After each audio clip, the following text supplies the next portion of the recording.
that means things are discounted or whatever, right? Yo, W gifted subs from Corrupted. Thank you for the 5 subs. W's, please. What's going on, everybody? Good to see everyone today. Synbius, thank you for the tier 1 sub. Welcome to the Freaks. One Blue Beano as well with a Prime sub. Welcome to the Freaks. More W's for those new freakers. Should be, thank you for the 24. Happy 2-year. Musical, thank you for the 21. Peter Selly, thank you for the 22. Odysseus, thank you for the 18. Firefly, thanks for the 19.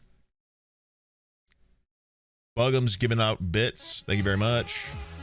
An anonymous gift, W gifted. Valkyrie with the 52 months. Prime time. Participants save 35% on 5 or more gifted subs. That's pretty cool. Triom, thank you for the 50. Prime time. Boop, thanks for the 30. I don't really know if any of y'all are going to want to take advantage of that, because... Hey man, so fuck you. 1, 2, 3, 4, 5, 6, 7, 8, 9, 12, 13, 14, 15, 16, 17, Noki, 20, 23, 20 viewers.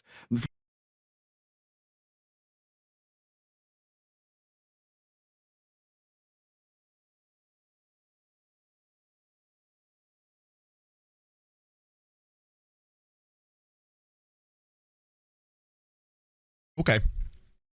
Roman Onion, thank you for the 8 months. Good to see everyone. How you guys doing today?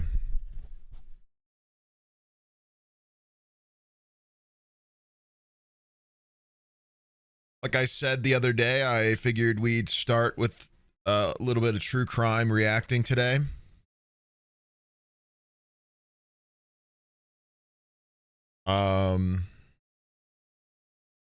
Since it's been a second. I got to do a lot of like VOD stuff today, so there's a VOD posted. The React stuff we did previous is getting posted. We do have another Shakira flabbergasted video. There has been a 4th instance of Shakira flabbergasted, yes.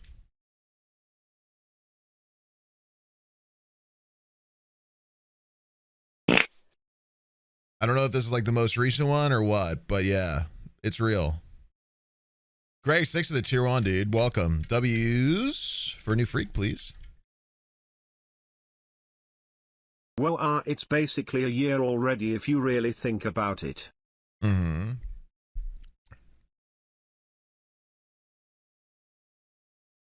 It's great to see everyone. Figured we'd do some reacting today.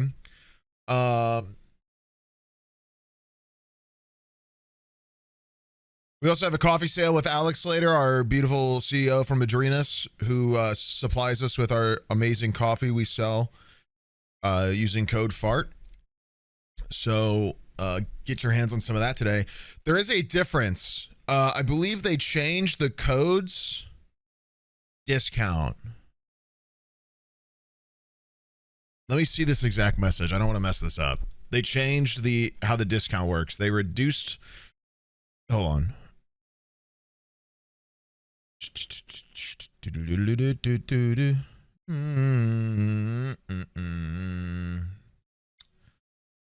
So I guess this isn't applicable tonight because it's like increased.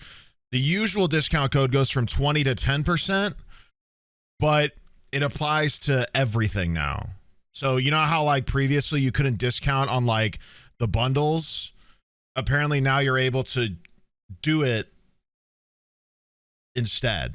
Apparently instead of it being 20, it's 10%, but you can apply it to anything on the store, not just like the specific non-collaborative products, which is kind of cool. I think that balances it out.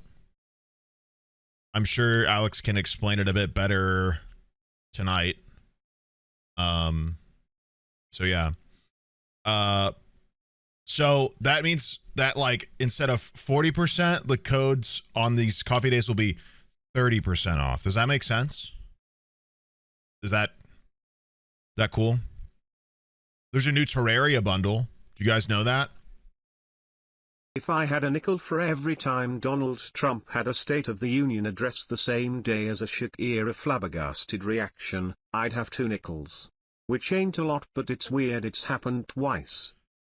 Oh yeah, I guess he did that last one about the launching his own medicine program to trick 80-year-olds. Last time we did this. And now he's going to have another one where he just talks about the hockey team being so big and so good. And they're so good, frankly. And he's going to probably announce us going to war so he can avoid being publicly outed.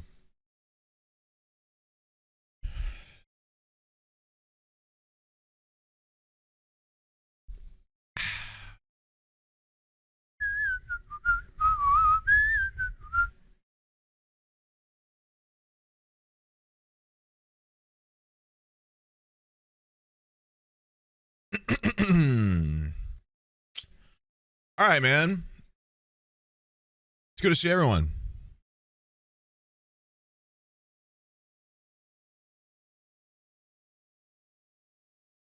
You guys ready? You guys excited?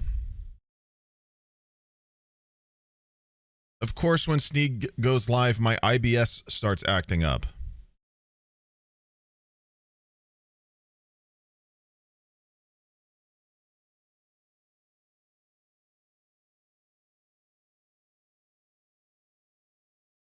What? I'm being framed. I'm being framed. It's that simple. Nice to finally catch a stream. I miss the community. Heart hands emoji. So we'll do this for a little bit, depending on how long that goes. We'll do something else. Hi, Sneeg freakers. Wishing you all well. I just got my wisdom teeth pulled this morning and I wish you all well. Wish me luck, I wanna eat a burger so bad. 07, dude. That shit sounds like it hurts. Or that it sucks afterwards. I still have all 4 of my wisdom teeth, so...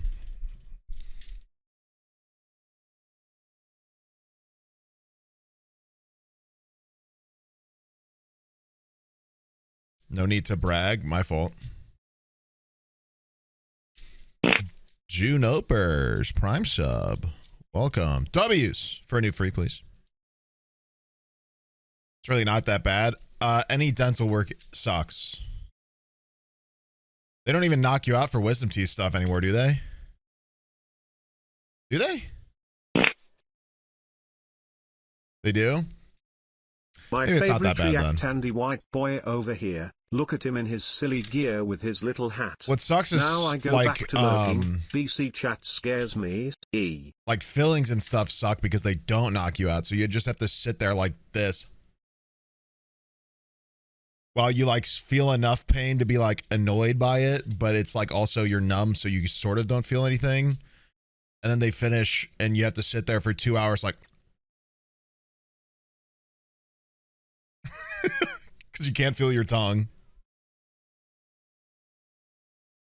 Hi, chat and streamer. I have a semi-funny story that happened today. All right, go on. I was in a Scholar Bowl Jack tournament today, which is basically nerd sport where you answer questions. Right. And there was a question saying speedrunning in this game involves something called zero cycling. The only reason I knew it was Minecraft was because of shit stain. One of the few people who has hit a zero cycle in the mid-offs, Once you I mean? got a tooth extracted and part of it was still attached to my jaw less than 3. What?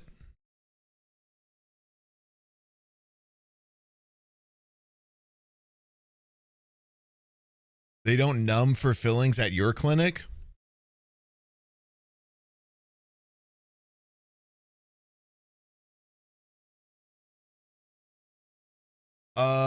Well, it depends on where. Like when I got my fillings, the last ones I had like a cavity between my teeth, but I also had one like on the tips.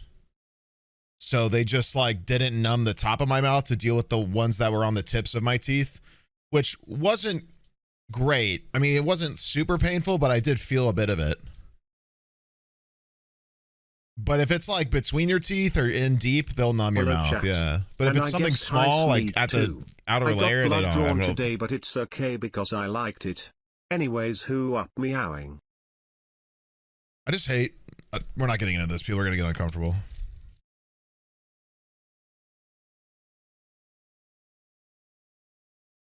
You've never numbed for fillings whenever you get mine growing up. Are they supposed to? Where were your cavities?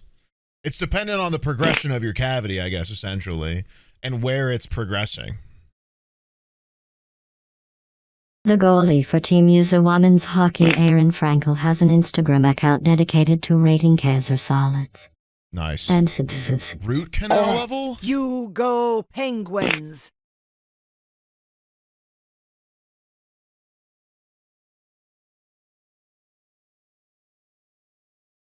Been a hot minute. 54 moths Dude. are in my room.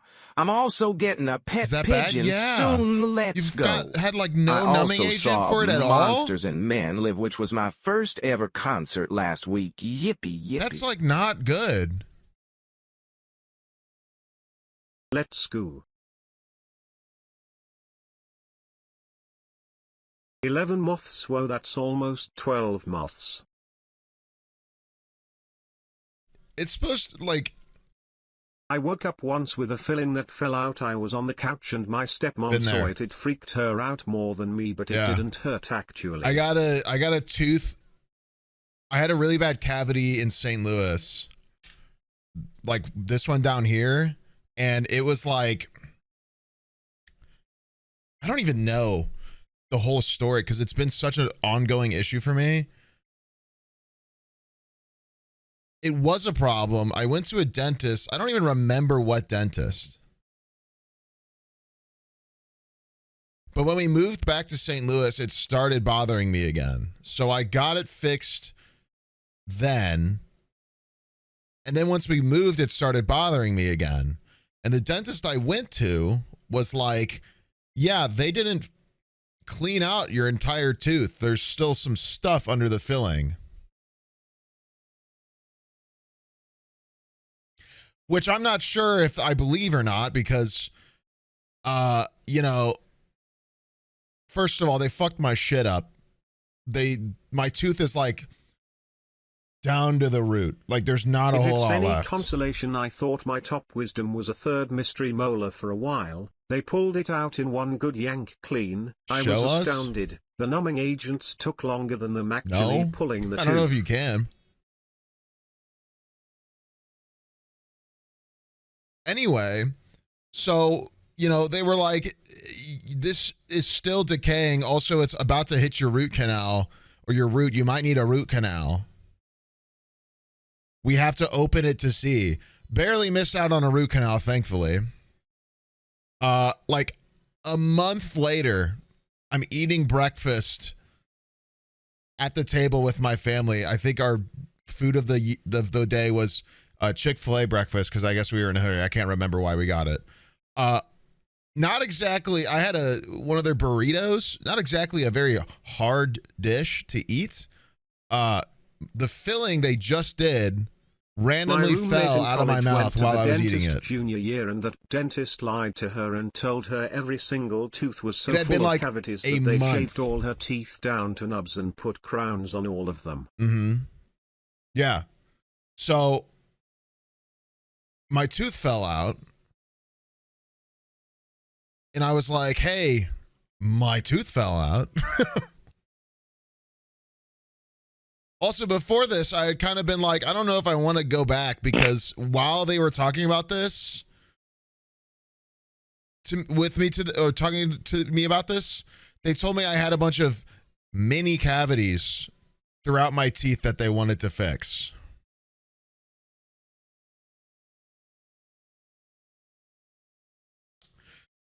So I went to a different dentist and he was like, no. He was like, just floss your teeth more. And I was like, that makes sense. Sneeg, I got a question a little off topic. You know about that one challenge from the subathon we didn't get to do, the made dress? What about that? When? Where? Shut up. What the hell? Are you just going to What? Rude? I'm busy.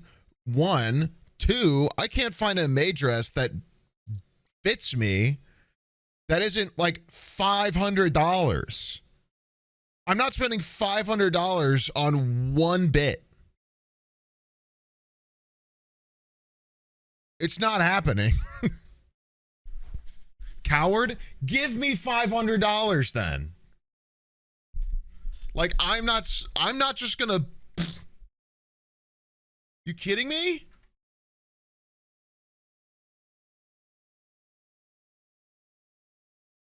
I am not at a level of streamer that I can just piss out $500 and it not make me want to die a little inside, especially for such a thing that's going to make me be very like not happy.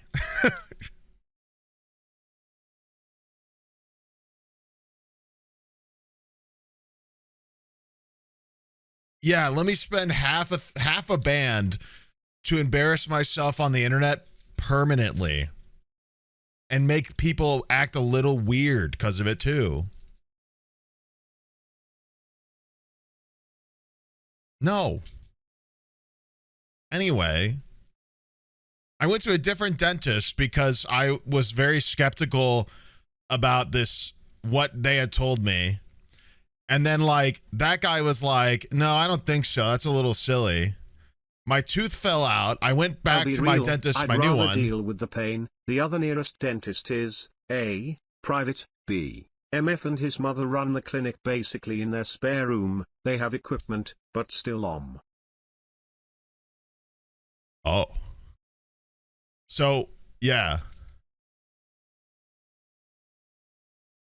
So I, like, went to my new dentist and I was like, I don't know if I fucking believe this guy. And they were like, let's take a look. And he was like, I can kind of see what he's talking about.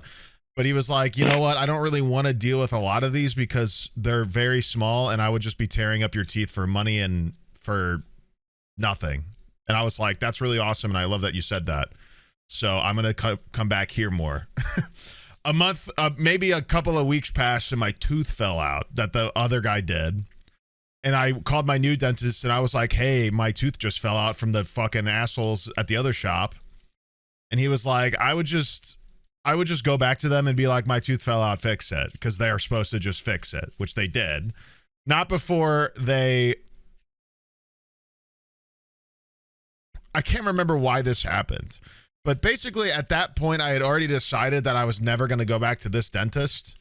And I had changed the contact in their phone. My phone is like old dentist. And I had to pull up my phone for them for some reason. And on my contacts, like they could, the assistant could just see that it said old dentist.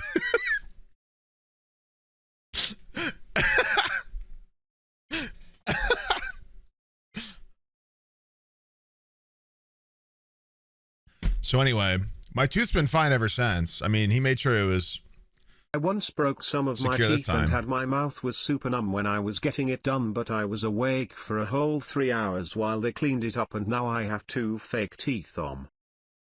This is a good reminder to floss, guys. As a person with tight teeth, all of my cavities happen between my teeth. Almost every single one. And the only reason they happen is because I wasn't flossing.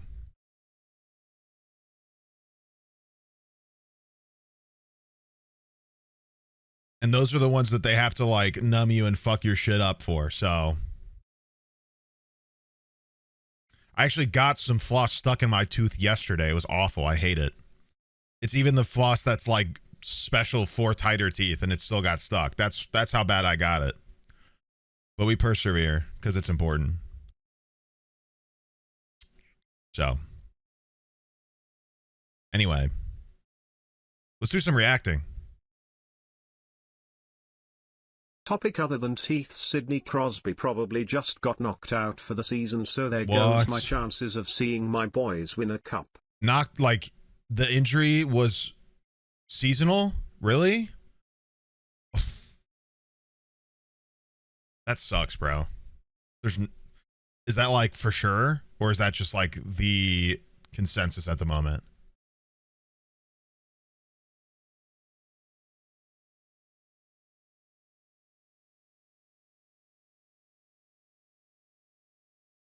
It wasn't exactly a good looking hit when it happened either.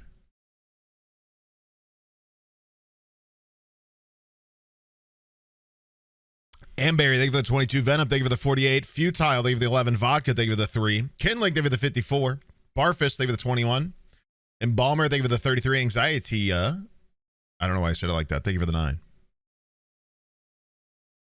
I really wanted to keep my wisdom teeth, but apparently during my surgery, they were all so compacted that literally all of them shattered like porcelain the moment the doctor touched them. Frown. I also slept for 6 hours after my surgery, 3 hours supposedly. longer than the time I was supposed to wake up, not because of anything going wrong, but because I kept falling back asleep every time the nurses tried to wake me up. Lamau. All right, I got to turn TTS off so we can watch this stuff without interruption. So, who's ready for the intro? I sure am.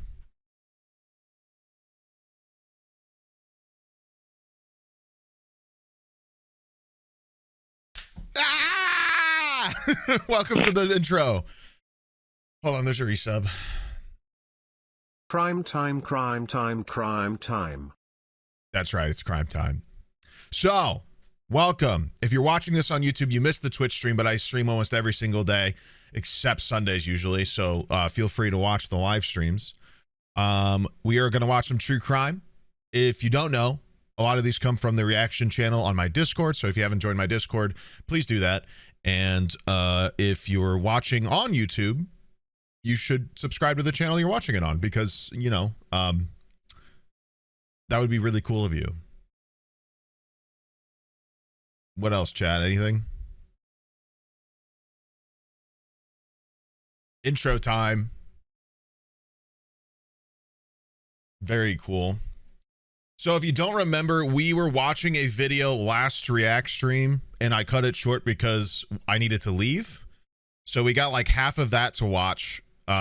It's called Why Do Lawyers Want to Abolish ICE? So if you somehow missed the first half, sorry, you'll probably just have to wait for it to be uploaded or find that VOD.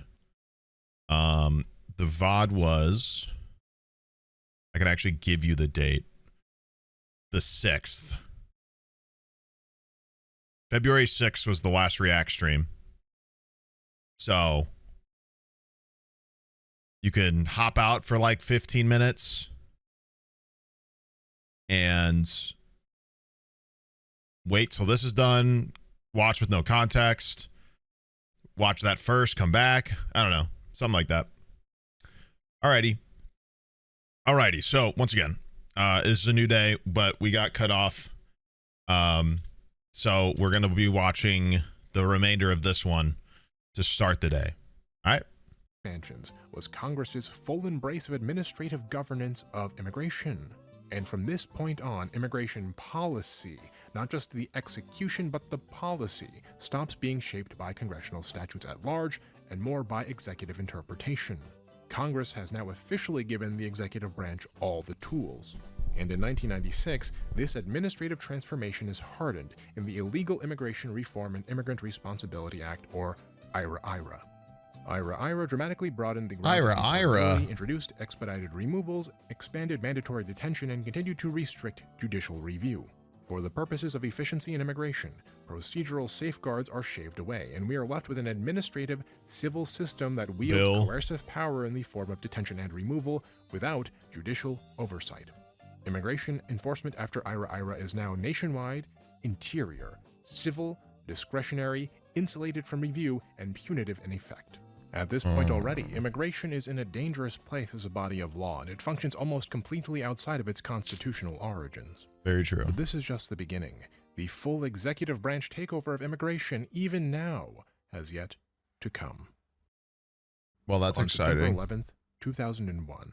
What? The United States experienced terror. What a transition. I'm a New Yorker, and I remember it vividly. What? Vividly. Parents pulling their kids out of school, crying. I'm sorry. The stony silence of my own parents and teachers. Just went to 9/11 out of no way. I mean, okay, my bad. Sorry. I guess, it makes sense because 9/11 started a lot of racial discrimination, especially in New York, to a lot of like people that are like Middle Eastern descents and stuff. That was just such a jarring. It was just out of nowhere, I guess. I don't know. In the ashy, dusty air. And nearly 3,000 people were killed that day, not by foreign army crossing a border. Why is Claire de Lune playing right now, bro? Who had lived in it and who had used our trust against us. In the immediate aftermath, the central failure identified by policymakers was not a lack of laws, but a lack of integration. Beat the shit Intelligence out of you. was fragmented between too many parties, and enforcement responsibilities were dispersed across dozens of agencies. I can barely hear it too. I overlapping just recognize this. Immigration enforcement, border control, customs inspections, aviation security, and internal intelligence all operated in parallel instead of in concert. At the time, immigration enforcement functions were primarily housed with the Immigration and Naturalization Service, or the INS. No way, the government miscommunicating? That's crazy. Customs enforcement operated separately under the Treasury Department. Border Patrol, Interior Enforcement, Visa monitoring, etc. were all spread out across various institutions. No single department had unified responsibility for preventing threats that originated not abroad, but domestically. In response to these observations, in 2002, Congress passed the Homeland Security Act, and in the following year, the Department of Homeland Security, or DHS, came into existence. It was the largest reorganization of the federal government since the creation of the Department of Defense, now the Department of War, in 1947. DHS consolidated 22 separate agencies under a single department. The stated goal was prevention. Detect threats earlier and eliminate bureaucratic red tape to facilitate a timely response. Immigration, you will recall, was one of the many disparate elements jammed in. The problem with getting rid of, and like, it's kind of a lose-lose because you essentially, you want a quick response when it comes to emergencies like this. Ideally, in an ideal scenario, you'd want these people to be responding quickly to a crisis, right? At the same time, the issue with giving people in charge of this stuff like the ability to like leap over the governmental constraints that keep people in check is they just do it regardless of the scenario every time. So, we have stuff like what happened up in Minneapolis 50 times over since this happened. Like, just any reason to deploy them is seen as a domestic threat. And it's probably still happening. Yeah, that's true. And like, it's framed that way in order to like allow them to just like step over the constraints every single time. That's the issue, is like, you'd want something in case that there's like no time to waste. But the problem with allowing it to be the case no matter what, it makes situations like this happen where it's like, why are you even here? Nothing is even happening. But they technically are legally allowed because there's nothing constraining them compared to the rest of the governmental bodies that could respond. So I don't know. I don't have a good alternative, but the problem is the way it is now, it's like almost 30 months. They obviously, from what we've seen the past couple of weeks, they've misused it time and time again. Into the DHS. And with that change, immigration escaped the boundaries of mere civil administration and became embedded into a wider national security network, alongside counterterrorism and domestic intelligence operations. This was by design. It was intentional, shaped by the fear of 9/11. And from this all emerged an enforcement apparatus that is structurally unique and uniquely problematic. An anomaly of law and policy, the consequences of which lawyers have warned about ever since its creation. When the INS was dismantled, its functions were divided up amongst 3 new agencies housed within the DHS. There was U.S. Citizenship and Immigration Services, or USCIS, which was assigned responsibility for immigration benefits and general adjudications. Holy shit, There was Customs and Border Patrol, or CBP, which was tasked with border and port of entry enforcement. And finally, there was Immigration and Customs Enforcement, ICE, which was created to handle interior immigration enforcement and related investigative functions. ICE formally came into existence in 2003. From the outset, it was structured as a civil enforcement agency and was not designed to catch criminals. Once again, it's a civil agency. Its legal authority derives from the Immigration and Nationality Act, and its core mission is strictly administrative: the investigation, detention, and removal of non-citizens deemed removable under federal law.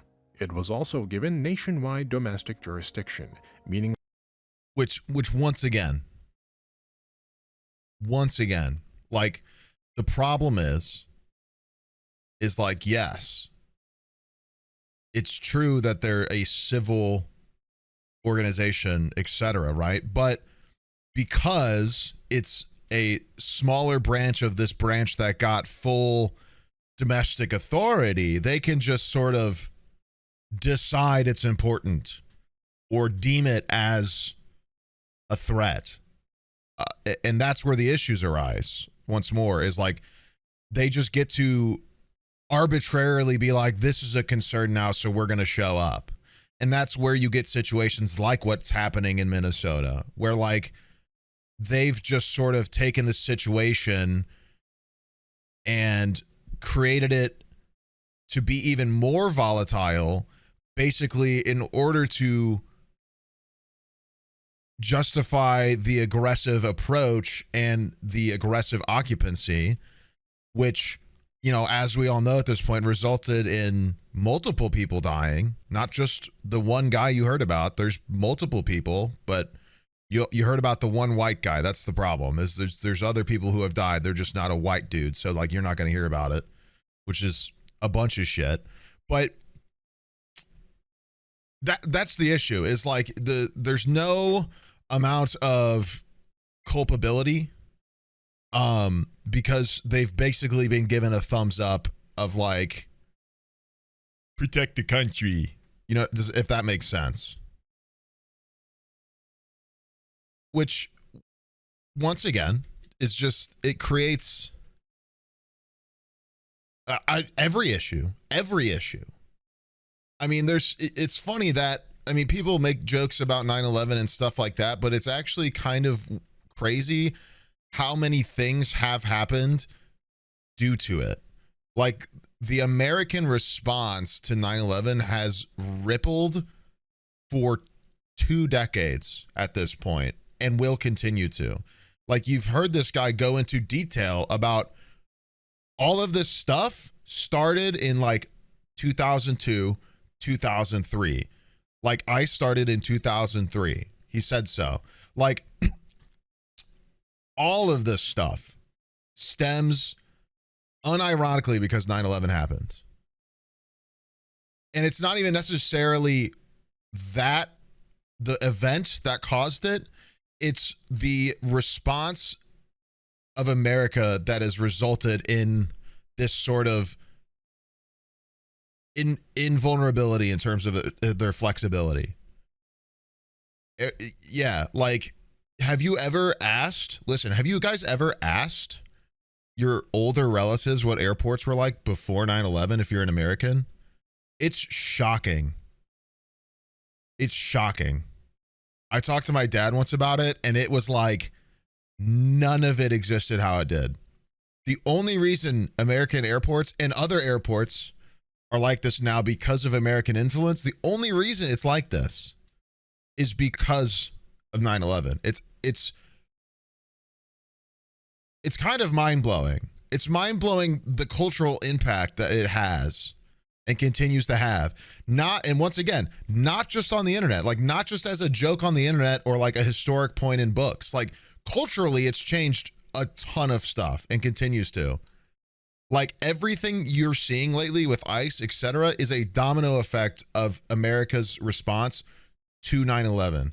And essentially, and another increasingly added layer, like, it was basically used by George Bush as a way to justify going to war in order to secure a second term, which then just increases the volatility towards the Middle East and anybody who is even closely resembling Middle Eastern descent. So you know, it's upsetting. It's upsetting to think about. It's also like, in a way, very fascinating to like think about how much sort of rippled from this one thing,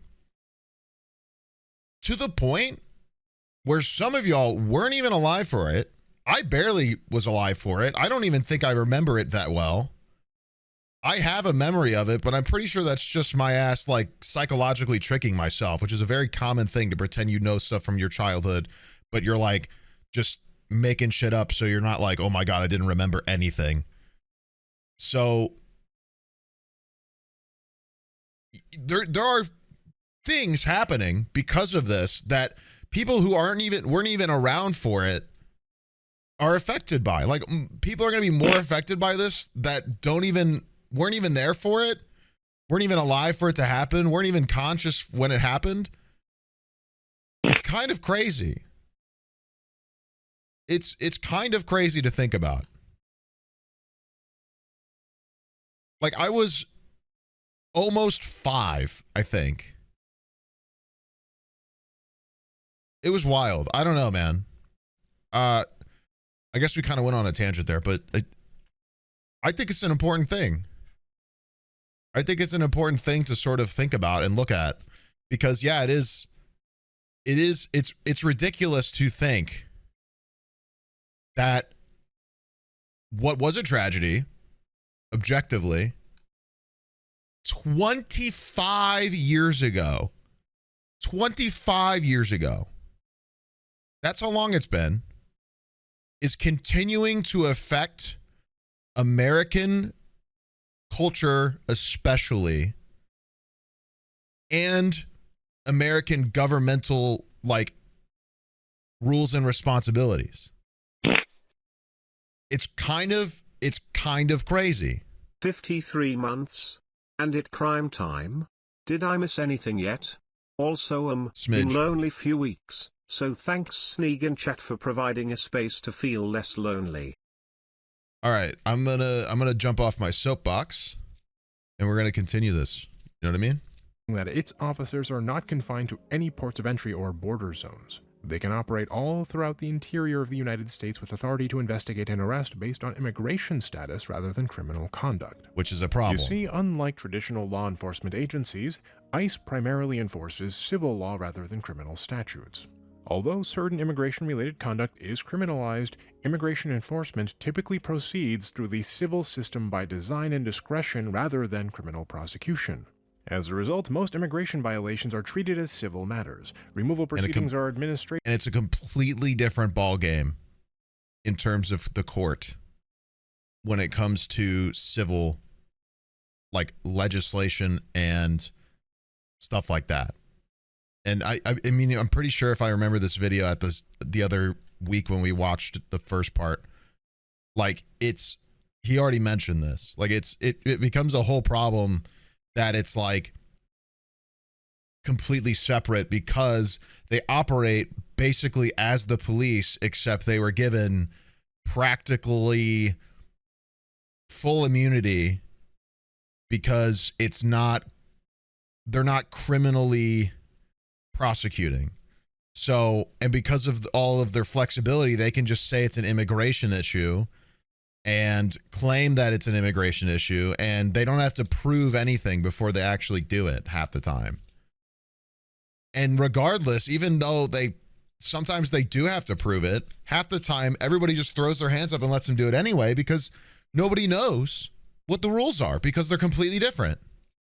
And that's where the huge issue arises. And detention commonly occurs without the initiation of criminal charges. This is an important distinction because there are procedural safeguards that typically accompany criminal policing. There are indictments, jury trials, proof beyond a reasonable doubt, and oversight by the judiciary. Huh? These immigration violations, being civil in nature, are Damn, I'm not good. subject to the same procedural safeguards, but the severity of How do you implementation know? of these rules in response are not meant to be as harsh or as punitive as criminal violations. At the time of its creation, this structure was presented as practical, but immigration lawyers who could see the writing on the wall began sounding the alarm. Because what ICE represents Wait, practical, but immigration What was that lawyers article could see from? the writing on the 2011. 2011 is that article on the left. The American Immigration Council and the American Immigration Lawyers Association have received widespread reports of restrictions on access to counsel imposed upon non-citizens detained in ICE custody. We're writing today to highlight our concerns in hope of beginning a dialogue about these issues. 2011. And I doubt that's the first. The wall began sounding the alarm. Because what ICE represented was something completely new in American governance, a civil enforcement agency with nationwide reach, broad discretionary authority, operating outside of the criminal justice system under direct executive control. It was all of the worst fears of the framers put together, a federal, domestically oriented civil police force, not accountable. This is in a courtroom, by the way. This is the clip of the dude getting detained by ICE as he's in the court, like the courthouse, to get his citizenship, if I remember right. To state governments given unprecedented the leeway fuck? to act by Congress. What do you want from him? Under the exclusive control. Of the exactly. President.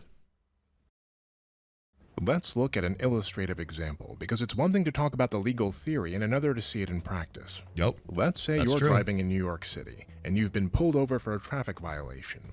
This constitutes a Fourth Amendment seizure, with a scope and duration limited to the purpose of the stop. A police officer must have at least a reasonable suspicion that a traffic law has been violated. Yes. And then the officer... And this is important, eventually they will have to somewhat plead that. They will have to somewhat make their case that they were reasonably suspicious. They can't just say that, waltz in, cause a whole kerfuffle, and then let's just like make some bullshit up and get away with it. In an ideal scenario, obviously, like the police do a bunch of stupid corruption all the time. In the ideal scenario, they're not allowed to just like pull somebody over, be like, you smell like weed, even though you might not, and then search your car and be like, I found weed. They would have to somehow show or like make their case in which they were suspicious. Maybe not immediately at the time of the scene, but at some point later on, if it continues to escalate. can ask you for your license and registration to run a check and address the reason for the stop. To extend this stop beyond the time reasonably required to handle the ostensible traffic violation, the officer needs independent or reasonable suspicion of other criminal activity, such as, for example, human trafficking. If the officer wishes to search the car, the officer must meet legal requirements to do so. The officer must either get consent, have probable cause to believe the vehicle contains contraband or evidence of a crime, must perform the search incident to arrest, or has a reasonable belief that the person stopped is dangerous or may gain immediate control of firearms or weapons. The officer cannot arbitrarily detain you or hold you against your will. The detention must be justified at its inception and doesn't mean they don't try to, but yeah, in the ideal scenario, they're not meant, they can't just like do it. They can't do it and then find a reason. They have to be suspicious and then explain the suspicion in some regard and then also find more issues to continue detainment. So yeah. Reasonably related in scope and duration to the reason for the stop. And I'm sure a lot of you can imagine how this is, the state's power becomes visible. Contorted the arrest and is recorded. The charges must be articulated. To their the individual advantage. is placed into a system where lawyers, judges, and family can locate them. Disappearance is not a feature of the criminal process. Now let's take that same hypothetical but change only one thing. Instead of a local police officer enforcing criminal law, the encounter is initiated by Immigration and Customs Enforcement. To start, ICE has statutory authority to approach and question people about immigration status. The Immigration and Nationality Act authorizes immigration officers to interrogate any alien or person believed to be an alien as to his right to be or to remain in the United States, as set forth in 8 U.S.C. Section 1357A1. In practice, that means an ICE encounter can begin the way many police encounters begin, as questioning that is presented as voluntary. Right. Let's say then that the ICE officer believes that you, for whatever reason, might be a non-citizen. The INA authorizes that officer then to conduct a warrantless arrest if they have, and I quote, reason to believe that the alien so arrested is in the United States in violation of any law or regulation and is likely to escape before a warrant can be obtained. Any as law, per 8 by the USC way. Section That's a very 1357 important A2. thing to bring up. Courts have generally construed that law. reason to believe language to satisfy the Fourth Which is Amendment's a probable problem. cause requirement for an arrest. But take note that it is probable cause of civil removability, not probable cause of a crime. The underlying violation is not criminal conduct. This is where immigration enforcement begins to diverge from the way most he people immediately imagine corrected me. I statutory love law that. operates. While the INA provides formal authority, what governs is not statute in isolation, but layers upon layers of regulations, internal policies, and executive discretion, much of it opaque even to us lawyers, which as a result Not good. makes ICE decisions difficult to challenge or oppose in real time. Gives In any them case, reasonable once a person is taken into doubt. ICE custody, the legal terrain shifts again. Unlike the criminal justice system, where detention is tightly linked to charges, bail determinations, and court schedules, And immigration regulations. detention operates through administrative decision-making. Detentions can be arbitrary at times, and release decisions are often made by immigration officers or administrative judges. Every single person your case touches is inside of the executive branch and operates at the discretion of the president. There is no uniform bright-line requirement that detentions be short, nor is one guaranteed an early adversarial hearing before an independent Article III judge. In practice, individuals may remain in custody for extended periods while administrative processes unfold, appeals are pending, or removal logistics are arranged. Transfers between facilities can occur without notice to family or counsel. Venue and jurisdiction can suddenly change. Access to representation can be disrupted, and all of these are not bugs but features of a system designed for administrative efficiency over Intentional. everything else. Intentional From the design. outside, this can look like disappearance, not because the law authorizes disappearances, but because the system is not built to prevent it in the way the criminal process is. But back to our stop example. If anything goes awry during the stop, let's say a conflict escalates, firearms are drawn and deadly force is used. The ICE officer is not automatically accountable to any external independent authority outside of the executive branch because the encounter and the law governing it remain administrative rather than criminal. Taken together, this produces a system fundamentally different from ordinary law enforcement. In the criminal process, the state is forced to justify itself early, publicly, and repeatedly, and even then, abuse is not uncommon. In immigration enforcement, Very true. justification can be delayed, administratively obfuscated, or even entirely missing. You will note that none of this, so far, requires illegality. None of it requires malice. This is merely the predictable outcome when administrative efficiency is prioritized. Almost like this is extremely predictable when you're just giving a piece of your government the ability to just do whatever's necessary with no checks and balances. Almost like it would have been really good if we had made some sort of, I don't know, we should just do like make a country where like there's a bunch of checks and balances to keep the governmental power from like abusing it. That would be a great idea. Wouldn't it?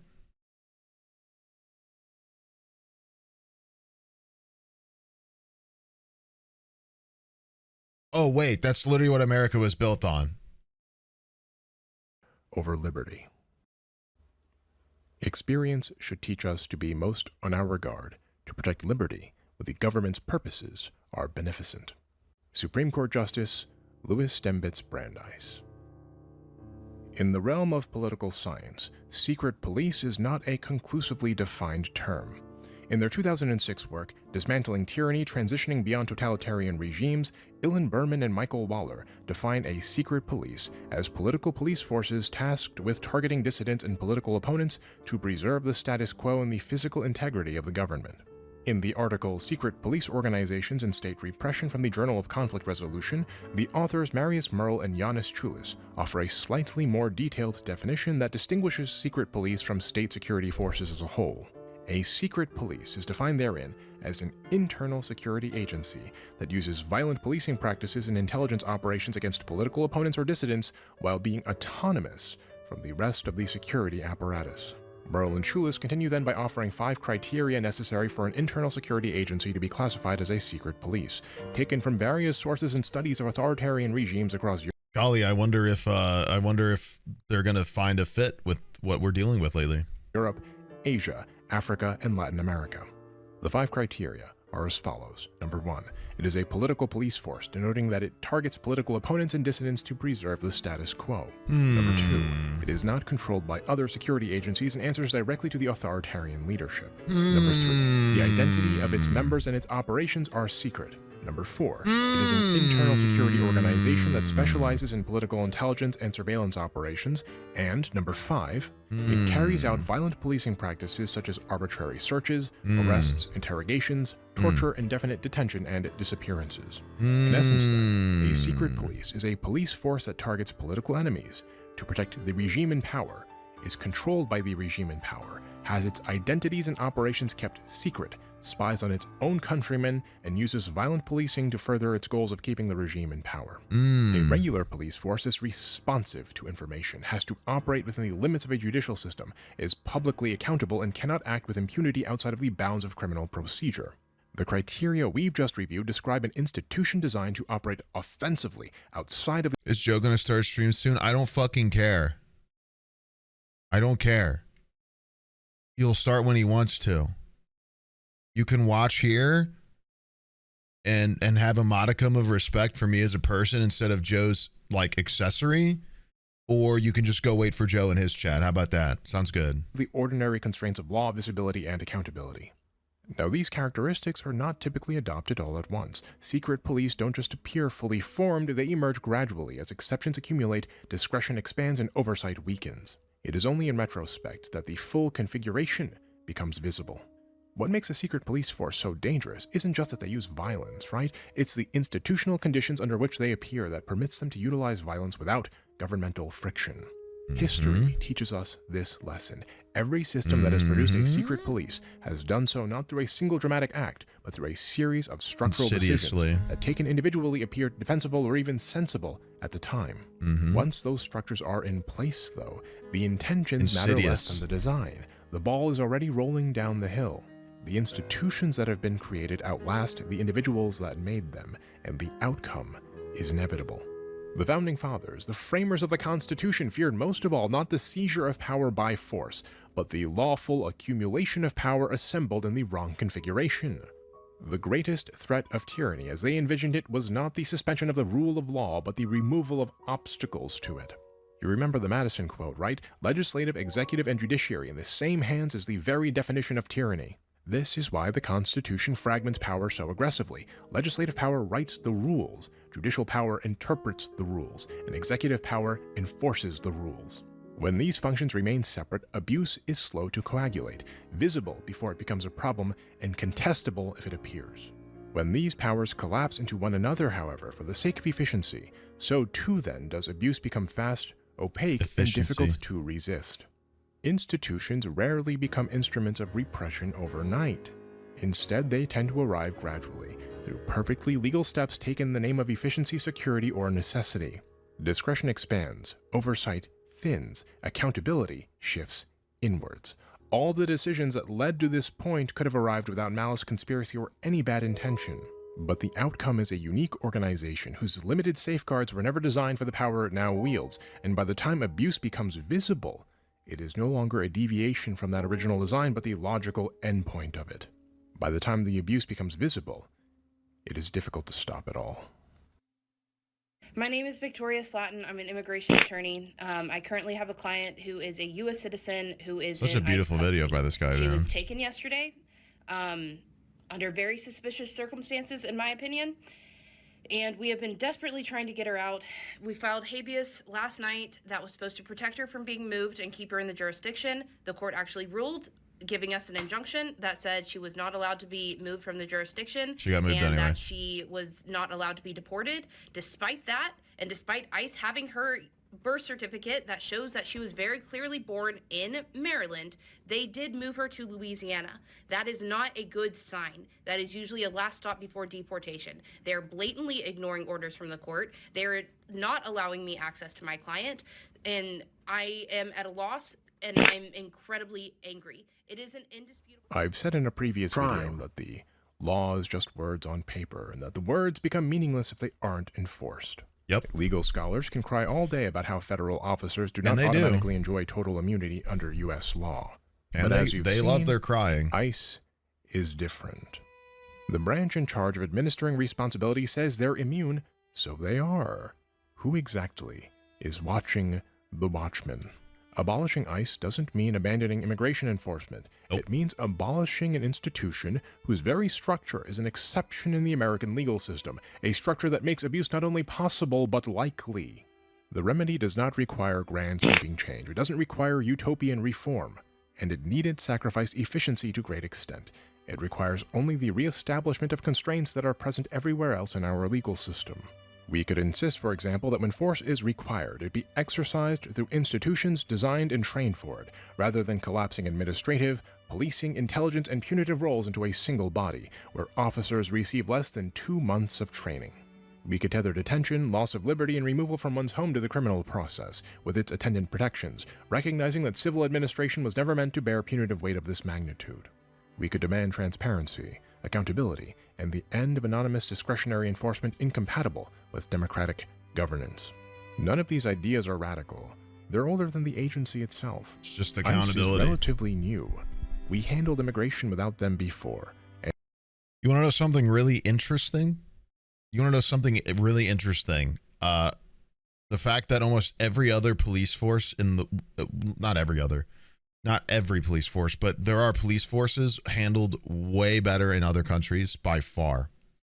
In Australia, they train for easily years. On top of the fact that when not every police officer is given a firearm due to, like, you know, obviously not all of their citizens being armed to the teeth. When a firearm is necessary, they end up needing to, like, so the weapons given to police officers in Australia have a tracker on them. And even if they unholster their gun, it logs it to their station. And then they have to go and explain why they even unholstered it. And also it does that for when the trigger is pulled. Like, there is an obscene amount of, like, checks and balances when it comes to Australian police who have a firearm. It's impressive. It's impressive, and it's very, like, from my point of view, it's very, like, that would be amazing. It's pretty, I mean, at this point, I think, like, the government doesn't want to work on training whatsoever, because every politician gets, like, some sort of pat on the back by Americans for saving money, so they want to be all cheap and shit. But, like, being able to have more responsibility put on the officer is always going to end up being good, because as we see throughout this entire video and throughout the entirety of our life lately, they will take advantage of it every single time, almost practically every time, especially ICE, because, like this guy is explaining, the rules and constraints behind ICE orient around civil legislation, not criminal legislation, which is a completely different thing. And the rules and the responsibilities and the deviations and the shot calling is all separate people. And so the rules are completely different. So when people, like, see these things happening, are like, why aren't these guys being criminally prosecuted for what they're doing? They're technically immune. In a lot of ways, they are technically immune. There are other ways to get them in trouble. There are other ways to make them responsible, but they have basically been given jurisdiction to be menaces to anybody they deem as a problem. And that's the umbrella of this guy's entire video, which I think he's done a beautiful job of encapsulating. But But yeah. And we surely will after they're gone. In the making of this video, I've talked to folks on both sides of the bench. I admit my own political biases, and I understand that especially conservative folks amongst you may find immigration to be a more pressing issue than I do. Even so, whatever one's views on immigration might be, the danger posed by ICE should concern us all. My fear is that if ICE is allowed to persist in its current form, even if it is not pushed further today, it will someday be tested by circumstances what makes you think it won't less escalate? restrained, by leadership less cautious, exactly. or by fear more acute. Like, what makes you think that they wouldn't escalate this power beyond immigration? They're getting away with it now. If they want to get away with it more or on a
the fuck happened?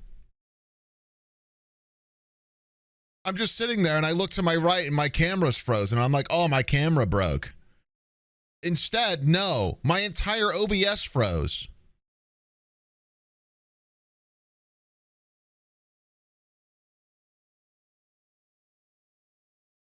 Okay.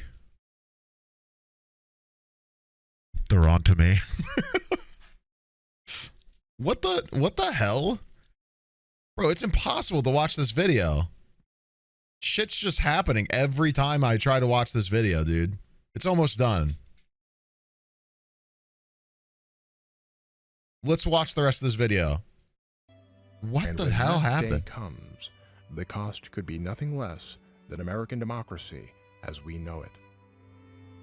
I hope my fear may never come to pass. But if it should come, if a secret police really does come to America, it is the responsibility of every American to resist. Deep in my heart, Sick. I do believe we shall overcome someday. I've been your host, Mooney. I hope this video wasn't too jarring for They're onto my you. usual audience. If this video resonated with you, share it and use it to talk with your friends, family, and loved ones. I like this guy. The goal is not to defeat the other side. There is no other side. There is only unity and humanity. Thank you for tuning in then to this hopefully only special episode of Moon Channel. I heard him click end recording. Whoa. Started hearing music. I got scared. I mean, what a great video, man. Clearly he's very like insistent that this is not his normal content, but I think he should be way more. This guy is awesome. He did a great job of explaining this, and he did it on a professional level. Because he's quite literally a lawyer and a professional one. So I don't know, man. There's so many problems with it. There's so many issues. I mean, like, you know, I mean, I've explained it a little bit myself during this, but I don't know how much better I could make it. I mean, he did such a good job of breaking it down. I don't know, man. There's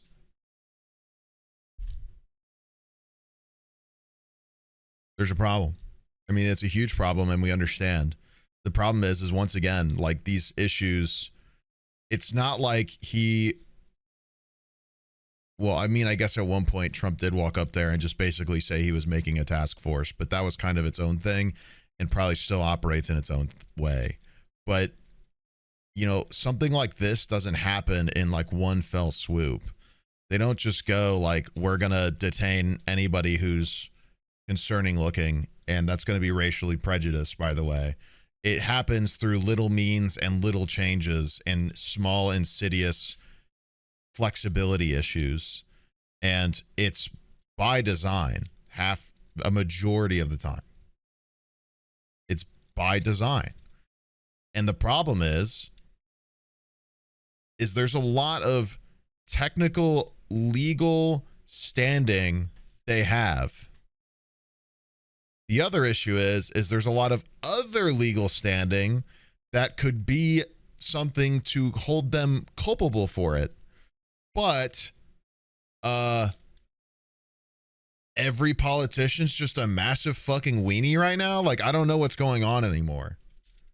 Like, nobody wants to poke the bear, but also the bear is just like slashing everybody apart with his claws, and they're like, well, I guess the bear's upset. Where's the fucking sleep dart? Like, what's happening, dude? What are we fucking doing? What are you doing? I can't do shit. Like, what are you doing? I don't know. This guy did a great job on this video. I like this guy. Once again, I don't feel like he posts stuff like this regularly, but I think he did a really good job on this one. I would love if he did more. Let's watch something a little bit not as intense. Probably intense, but not in that regard. You may have remembered a couple of weeks ago, we watched a video trilogy on a woman called Shakira Flabbergasted. Well, that's not her actual name. That's the name she gave the police. Apparently, there's a fourth video. This is from November 2023. I actually don't remember. When was the last one we watched? So this might be somewhere in between a previous one or something like that. I'm not sure. But this video was given to me in Discord under the fact that this was literally her again. So I don't know if this is like the most recent or stuff like that. This might be some other charge. Hopefully. Is this literally a repeat? Oh my God. Wait. It's the same fucking stairwell. But it's different. She's wearing like this is crazy. Okay, so this is like somewhere in the realm of the first video, I guess. All right, Brandon, put your arms behind your back. Hold on, I'm calling my PO. No, don't resist, all right? Behind your back. Don't resist. Cooperate with us. I need my phone. We can bring that up. Jen, they're arresting me. Help! Stop tensing up. Stop! They're gonna take my baby! I didn't do anything! On November 7th, 2023, a disturbance unfolded at Monroe Truck Equipment in Marshfield after Brandon and his wife Kayla became involved in a heated confrontation following Brandon's termination. Hours later, deputies located the couple at their residence, where the situation took another turn. Hey, Kayla. Can we talk to you? Talk to him. Okay, we're coming to talk. Okay, so this is probably after the first one then, based on that response. Okay, you guys come out? No, I don't want you in my house. Okay, stay here, please. Come I don't know why they're here. Wow. Hey, Brandon. Bro just ugged the police. Let's talk, man. What? All right. No, I'm not saying anything. You want to sit here? For what? I'm sure she won't. Shut my door at Why least, are you please. at my house? Let me explain to you. I don't need to sit. This is my house. Why are you in my house right now? I did not tell you guys to come. You guys. If we're gonna be this way, you're under arrest right now. Brandon, just talk to me. Yes, this is the same chick who called the cops on her boyfriend to scare him and then pretended she wasn't home, etc. No, please. No, just please let him talk to me. Just please. We always got along. No, please, just please let him. I don't even know why you're here. Why are you guys here? Please don't arrest him. Officer needs to take Kayla. Okay, then please don't arrest him. Please don't arrest him. It's immediately off the rails. It's immediately off the rails. Please don't arrest him. Please We gotta work through this, Kayla, okay? Kayla, can we go down here? So, No. okay, so Kayla, We're at- obviously some things Imagine being this neighbor, dude. Could you imagine being number 2 apartment in this building? Like,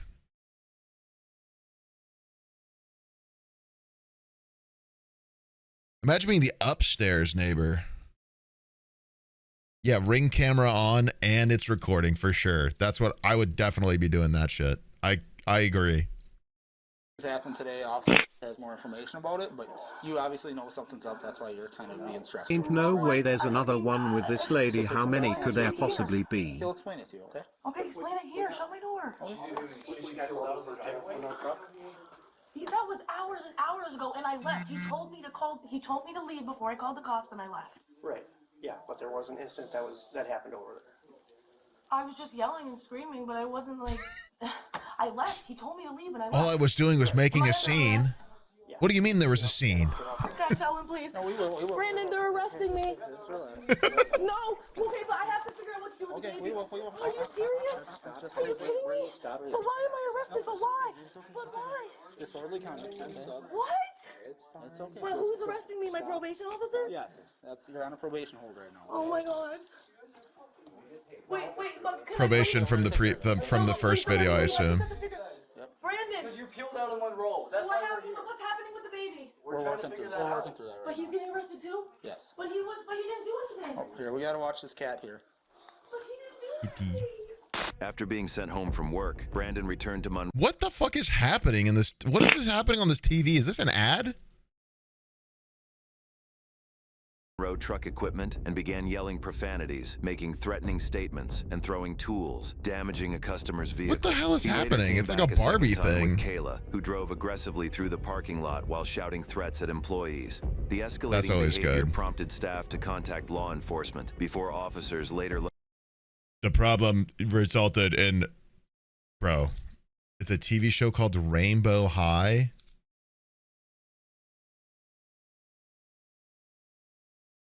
How do you guys know that? I cannot believe you guys know what that is.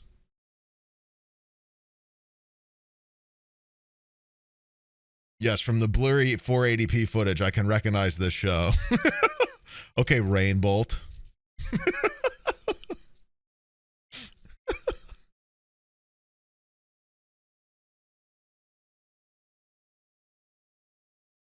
The GeoGuessr of TV shows over here. Located the couple at their residence. All she did was peel out. Hold on, Hey, Shelly, it's The Christopher TV's still with playing. Nashville PD. Hey, can I get you to come? Guys, to the apartment? pause the TV. Come on, dude. What are we doing? Okay, yeah, I need some. Okay, so I can see how this relationship's together still.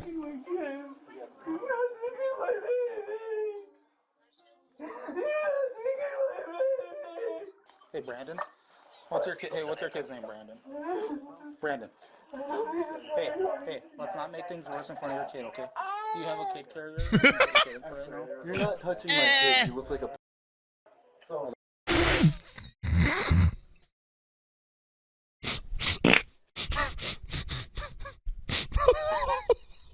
26 months.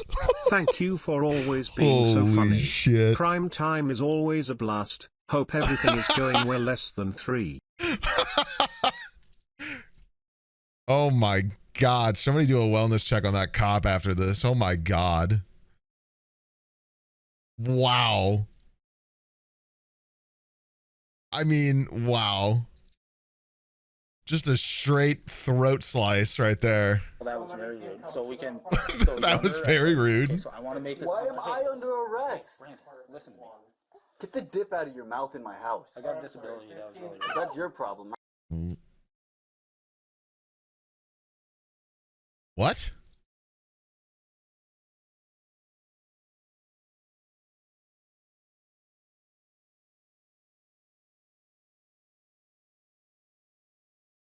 So what?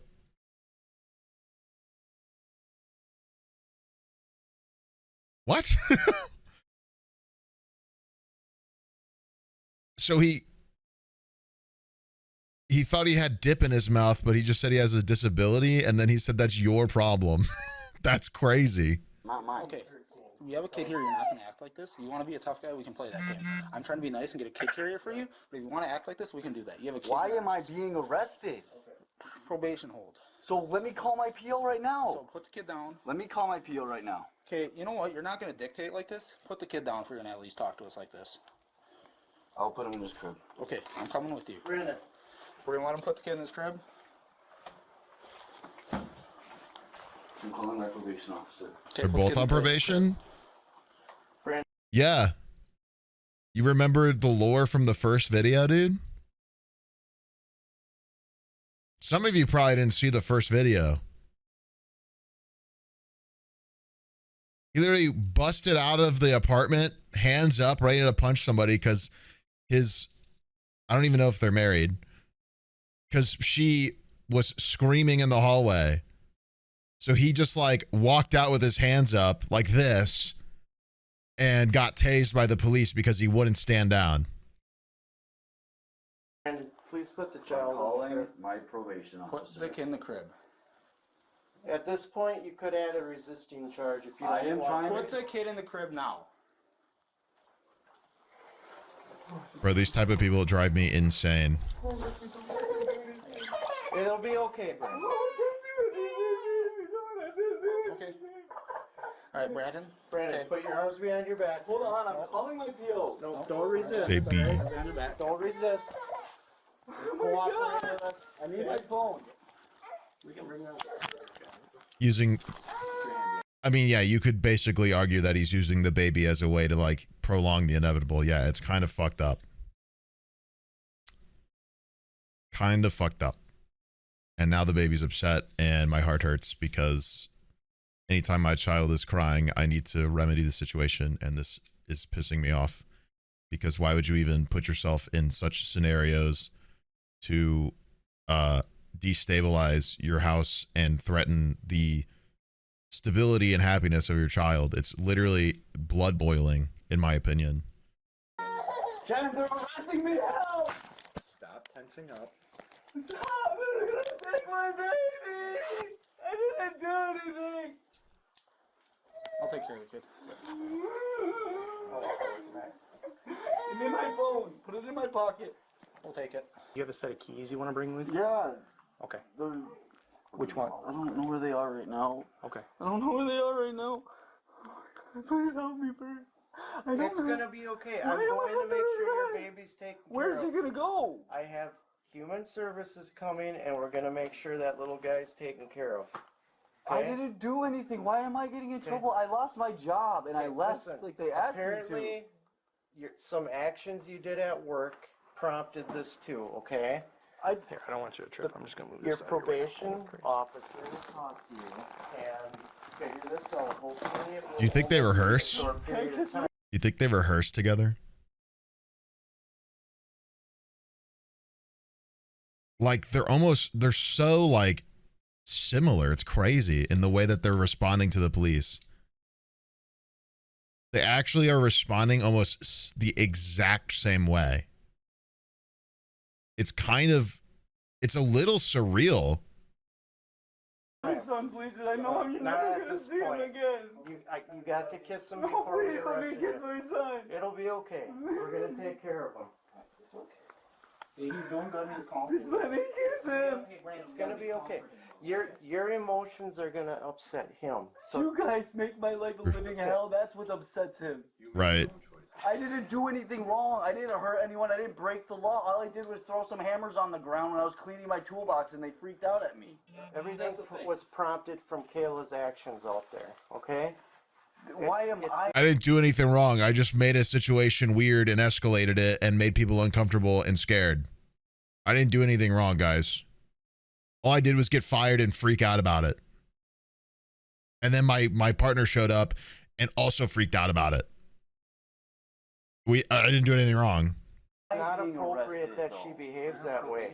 Yeah, it's a radio. I can't. There's different rules apply to you than. Yeah, because this is a communist state. Where's my keys? I don't know. Right. Is there any medication? Brandon, is there any medications?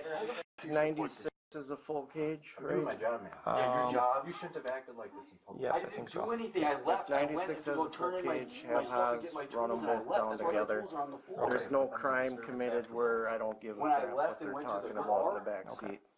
I went to the car. Okay. She's They're the one just that on peeled hold, off and so started they can yelling ride down at me. I together. didn't do anything. We came here to arrest you for probation hold. Your probation officer decided to put a hold. So where do I have to go? We don't have a say in that. You're going to Wood County Jail. Because you're in Wood County. Okay. But why? Last time they let her go, and then they let me go Yeah, after. you guys didn't have probation hold at the time. Can I please kiss my son, guys? We've already worked to this. We're not. Let's move into the next topic. We're gonna head out. Yep, let's go. I need to lock my house. We'll lock it up. Yep. Just finding everything to continue to push. Yep. Now we're crying again. Now we're upset again all of a sudden.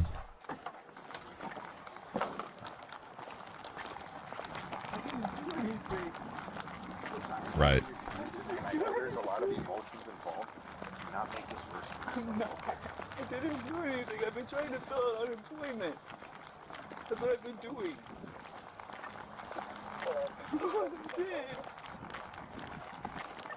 Hey, how am I gonna get home? I don't have my wallet or anything.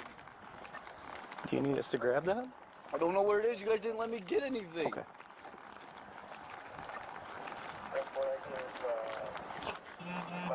It's your baby. You're gonna take my baby. I'm gonna end up fucking killing this. You guys really do this, don't you? I don't have my sweatshirt or anything. I'll come on the other side. I can see why this wasn't used because she's barely involved. But it's still fascinating. It's fascinating to know that there's a fourth video that involves him as well, more than the first video. She's crazy. She's the one that's violent. She's the one that does all this stuff to me, and then she makes it worse. Oh. I have no doubt about that. I didn't do it. And now he's throwing her under the bus too. Let me just check those cuffs, okay? Which I believe she's also done to him. Right? What's gonna happen with the baby? I don't have anyone. Oh, here we to go. take the baby. What I'm going to do is... Guys, I don't have anyone to take the baby. We're going to work through this. Just Why stay is calm she for me, putting okay? me on a probation hold? Because you violated probation. Please let me see my baby. Stay Please calm let me for say goodbye to him, please. Okay, I'm just going to move this wrist around a little bit. Please let me say goodbye to him. I have no one. I don't have anyone. She's being fairly cooperative. She's just talking. I'm losing my kid. Please. Okay, we're going to go... I mean, she is at the... Is she at the station? She seems to be at the station already. Am I mistaken? Or is she in the hall? Please let me say goodbye to my baby. Oh, no, she's out in the hall, I Please let me think. say goodbye to him, please. 49 Marshfield, 1095 with Cal. Please let me say goodbye to Brandon. Please. Okay. Uh-oh. Therefore. Oh my god. My baby, please. Uh-oh. Okay, so right now it's just a probation hold, okay? But who's gonna- we're going to charge you with disorderly conduct Uh-oh. for the incident that happened down there. She's You're gonna get disorderly loading. conduct for swearing and all that stuff. The way you're driving, you're getting a citation. Probation's putting a hold on you, so it's not a big thing in regards to that sort of stuff, okay? Please let me say goodbye to Brandon. I won't be able to speak to him. You guys will be booked together. It's okay. Please. Okay, we're going to get in the squad car stuff, okay? Why? Do you know what's gonna happen to my baby? We're going to call social services. Oh my god. I'm never gonna get him back. Right. Oh my god. Okay, do you have anything in your pockets or No, anything like that? no, please. One probation violation and your baby's gone. Please. Why are they arresting? But why are they arresting Brandon? My God. Because of the disturbance that he created down there as well. He didn't do anything. He did too inside. What? I didn't hear anything about that, sir. Officer, Whoa. please. I'm trying to work with you as best as possible. Yeah, just stay calm for me. Oh my God. I'm getting a phone call from my wife. That was an unfortunate time to pause the video. What did he do? What did he do? I literally... 1 second.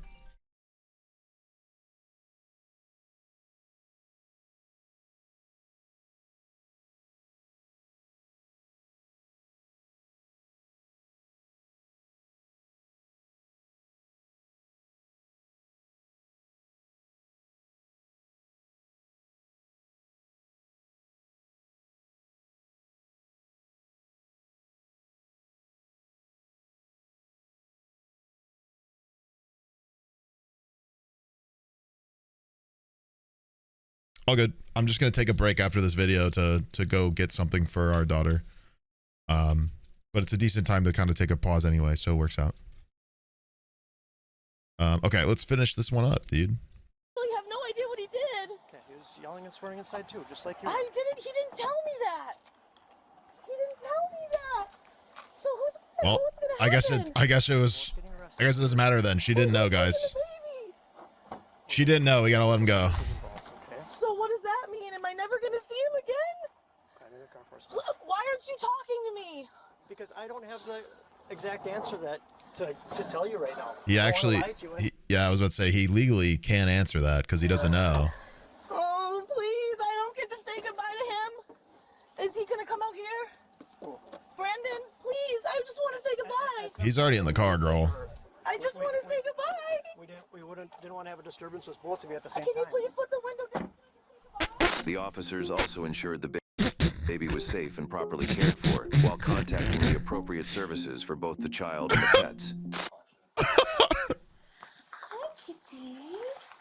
Kitty cat. Oh, the body cam footage of taking care of the cat. The puppy's a little skittish, but he's friendly. Just let me pet him. So. Oh, that's so cute. I actually love that they included this. Hello. It makes me feel better. Aren't you sweet? She's a little sweetheart. Oh my goodness. You know how to clap? Hey. Yeah. This is really nice to see. You sort of clap? Yeah. Good job.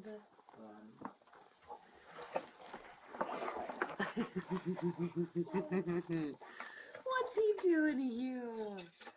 So silly. You wanna come here, sweetheart? Very good. Look at you. Hi. Hi, sweetheart. Oh. W body cam footage. This is what it's about. Hi, sweetheart. Am I right? I'm a good kitty. Oh, I know. I'm so sorry I fooled you. I know. Oh, nobody likes that. I know. I mean, that's the way to pick him up. What the fuck? Both Kaylee and Brandon were transported to the Wood County Jail for booking charges. Kayla was charged with disorderly conduct and entered a no-contest plea, They're resulting jumping in a me. guilty finding. She received 2 years of probation with sentence withheld, along with court costs. Whereas Brandon was also charged with disorderly conduct and entered a no-contest plea, resulting in a need to guilty say finding goodbye and to 1 the year baby. of probation with sentence withheld, along with court costs, counseling requirements, and a no-contact order with Monroe Truck Equipment and its employees. Please show your support by liking this video to see more. Bro got a no contact order from his job. That's crazy. His old job, whatever. Well, that was interesting. I didn't know a fourth video existed. I can see why it wasn't used, because this is a very mild one compared to the other three. Because you can kind of see that she's like learned from the first situation, but then like she's growing up. No. This is, let's figure out, because the other ones surely have body cam dating on it. Like, excuse me. We'll actually find the exact time frame for this. I'm going to click my 3 videos I did on this. The first one, you might hear. Sorry. The first instance is March 19th of 23. Okay.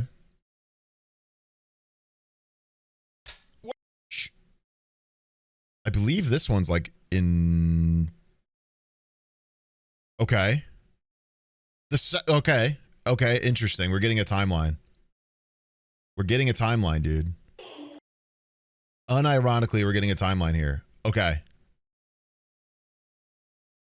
So the first instance, the one where she got arrested and her boyfriend jumped out of the house with his fists up and got tased. That's March 19th of 23. The one where she's like in traffic and screaming about like her job or whatever from the car accident, that was September 25th of 2023. This one is November 7th of 2023.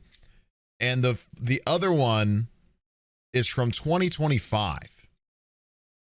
So she seemingly kept her nose clean for 2 years. And then last January had the more recent crash out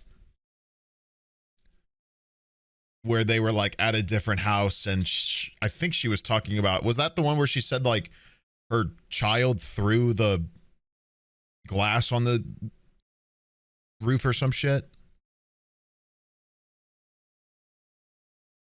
Yeah. So the original apartment one was the first one. The one where she's in traffic and caused a car accident's the second one.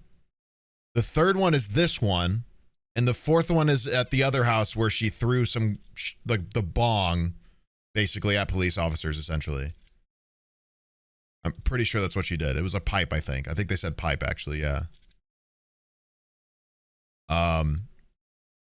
Interesting timeline. It's interesting to see semi results in this moment with her from the first two, because she is much more cooperative in the, I mean, she's still talking a lot and clearly doesn't understand what's going on in a lot of ways, but she's much milder in this compared to the first two. So I'm curious what happened in the 2 years to cause her to like have such a big blow up again. Fascinating.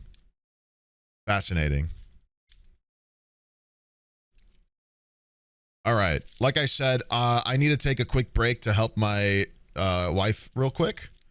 And it's a good time an ad just started anyway, so it's great timing. So I'm just going to use it as a time to like use the bathroom and stretch and fill up the rest of my coffee. I think I have some still downstairs and all that jazz. Okay. So everybody take a little stretch and we'll be back in a couple minutes with a video by Red Tree that released earlier today called Brittany Thinks She's Going Home. You're back.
After all this time, the stream break time circles back to dancing fruit baby sensory.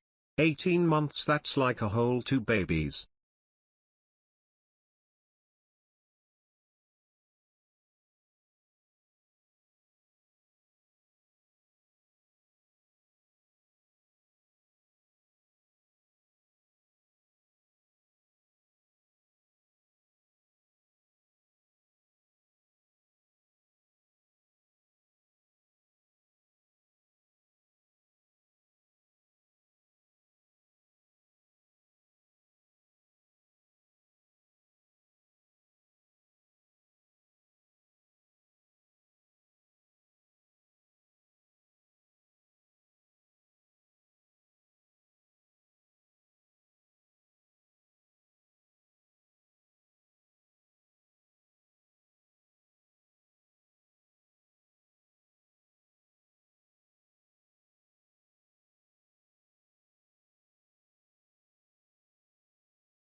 All right.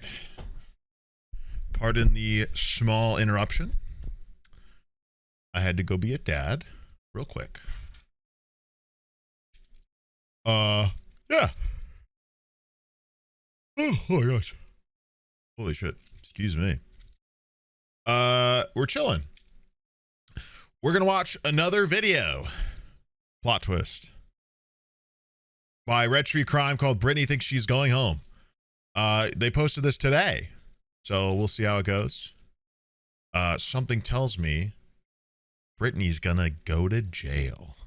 Police and paramedics were dispatched to a home after a mother called 911 claiming that her 2 babies, ages 1 and 3, were found unresponsive in their room. Oh, the boy. lady had the youngest one. The man had the older one. Oh, like I said, the youngest one, you know, nothing. The older one had very shallow breath, but he had a pulse. So no, they were pale.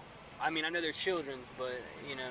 The children belonged to 26-year-old Brittany Delgado. Her boyfriend, 37-year-old Pedro Alvarado, would help her care for her children. After allowing the paramedics to rush the 2 children to the hospital, an officer spoke with the couple. You guys were the only ones in the house? Yes, with the kids and the cat. The kids and the cat. They checked him an hour ago. And then I checked like 20 minutes ago. What is happening here? Like 10 minutes ago. Why are they? Checked and Why are they blocking out her finger? Cigarette, maybe? And then he checked. What were they doing? They were sitting there laughing at each other. So they were okay. So they were in the room together playing, or they were in the room Maybe it's maybe a license or something. And I was going back in there to see if he maybe changed his diaper. He did. So I was going to come back after I talked to the insurance company to pick up that diaper and throw it away. Why censor the cigarette? Demonetization. It's likely Red Tree doing this because the body cam footage wouldn't like move around like this, to my knowledge. They don't like. Police don't do that. They don't like edit footage that heavily. They'll just like chop that whole segment out and not move it and just be like, you don't get it, essentially, because it's usually like gore. But to have to throw this away, and then while I was there, he checked again and he ran to me, told me to run inside, help him because he couldn't get both of them at the same time because they were on the floor. In this front room? Yes, this room right here, sir. So within like how many minutes, you think? He said it was probably 5 minutes. So they were fine, and then 5 minutes later is when you found them? The officer separates the couple to see if Brittany's story changes. Brittany has no clue if her Common. children are dead or alive, and it appears that she doesn't seem a bit concerned or worried about them. I keep forgetting what year we're in. Where were you guys? I was near the bathroom on the phone with the insurance because the cat was trying to mess with me and meow, meow, meow, and I couldn't hear the insurance people. He was out here, and then I was, what happened was... right, meow, meow, meow. And went to go check the kids, and I had then stepped out because he was on the phone still, and I didn't want calls to like headbutt. Y'all were both on the phone? Yeah, because he was talking to his mom in El Salvador. Okay. And I was on the phone with the insurance company, so he came in to check on the kids with the speaker, and I was already on speaker. So you walked outside? I walked outside, and then I heard him screaming my name to come, come, come. Brittany continues chatting with the officer as if nothing is wrong, and it's just another Tuesday. What's interesting is Pedro's sister approaches the scene, and as soon as Brittany sees her, she begins to break down crying as she talks about what happened to her children. Where are they? No, where are they? No, but what happened to the kids? Where were you? I was on the phone with the insurance company, you know. Brittany. Were you in the room with them? I had checked on them not that long ago, and 5 minutes later, Pedro went to go see them. Are they hurt? Tell me if the kids... I really don't know. They were, neither one of them were breathing. They got one of them breathing. They've taken them to the hospital. No, what do you mean? The kids are not breathing. They're on their way to the hospital. Brittany, I told you to be more careful with the kids. That's why we left out of here.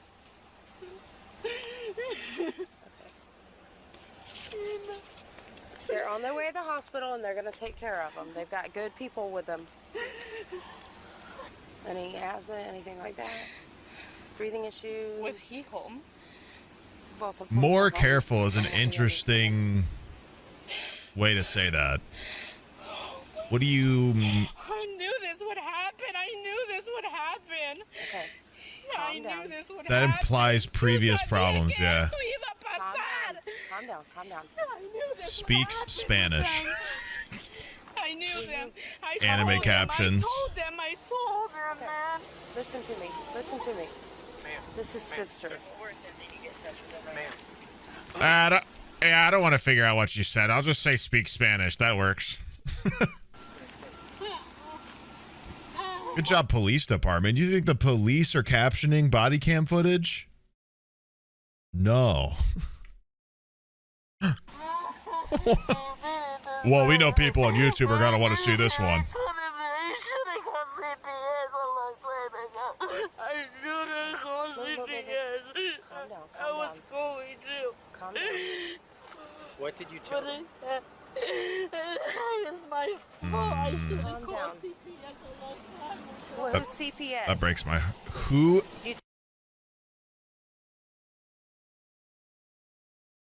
Girl. What do you mean, who's CPS?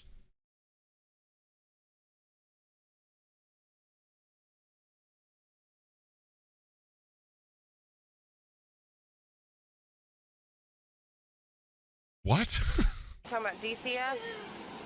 DC. You want to go behind this car and talk to me? What? DCF?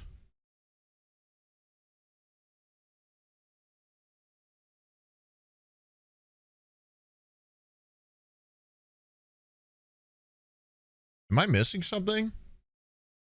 The same as CCP? Is it a different name in Massachusetts? Huh. I did not know that. Department of Children and Family Services. Okay, so it's named different on a different...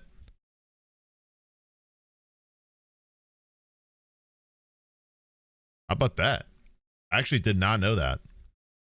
Okay, I brought her from Virginia, my uncle, because I was in foster I've learned care. something. Okay. I met her through a foster care system. Okay. Okay, we were both in the same foster care family. Okay. Okay, and I have 2 kids, so I was living with Pedro. He's a good guy. This is the guy here? Yeah, Pedro's a good guy. Pedro's sister begins telling the officer how bad of a mother Brittany really is. So, Brittany and we started like butting heads a lot because I started telling Brittany, you gotta change the diaper for your kids. You can't leave them in the room. Brittany, you have to change the diaper. Brittany, you have to feed your kids. Brittany, you have to do this. And she's like, don't tell me what to do. I'm like, Brittany, you have to feed your kids. They would come like in the morning. She wouldn't feed her kids till like 3 p.m., you know? And I'm like, Brittany. And then my sister, she's 13 years old. She would have to feed her kids. She would have to feed her kids. You know, my 13-year-old sister, she has school. She wouldn't have to feed your kids, you know? And then they would come out, she would have to give them a bottle. And then there were times Unreal. we would wake up and the kid would be so wet, you know? And it was just like, it was just not good. And then there were some times where she would be having with the guy in the bedroom. We would come home and the kids wouldn't, we would be like, where are the kids? They were outside. We were like, what the freak? Outside, and the one would be in the stroller, the big girl with the autism would be outside on the road. And we would be like, Brittany, and I would yell at her.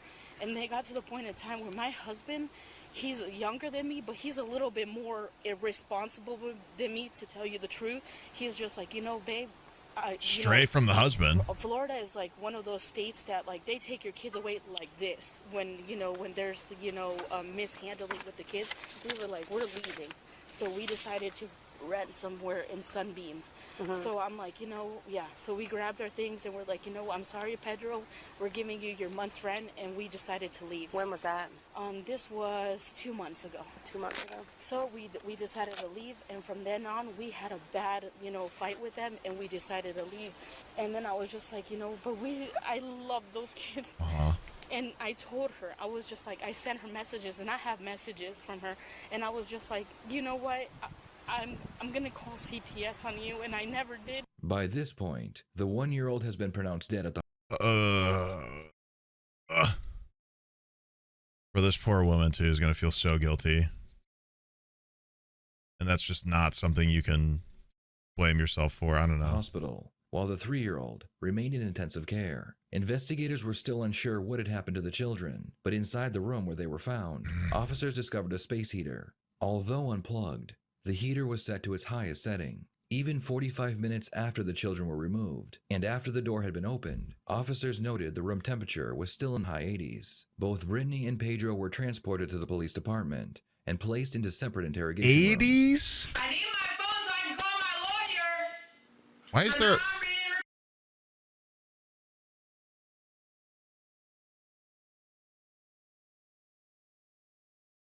Why is there a roll of toilet paper? Tissues? It's toilet paper. Refuse the lawyer. What a cute state. We're not talking anymore. I need my phone to call my lawyer now. You can do it when you get up to the jail, okay? I'm not going to jail because I need to call my lawyer. Bye-bye. Well, that's not how that works. I'm going to jail. I'll be right back with you. All I told you guys was the truth.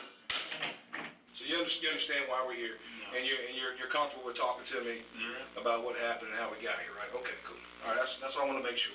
The kids go to a FNAF ass sounds in the background. I don't know what they was doing there. When I was checking over there, they was playing.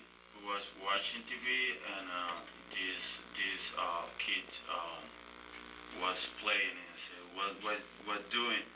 Nothing. Okay. When I back to the inside, Brittany was talking with the insurance people. I go to the room. I see the little guy and over the floor, but I was thinking that he was sleeping. My first reaction was screaming, Brittany, come here! Something happened, and disconnect the heater. That was really hot. So you disconnected the heater? Yeah. Okay. This is my first reaction when I see the little kid in bed. Was really hot.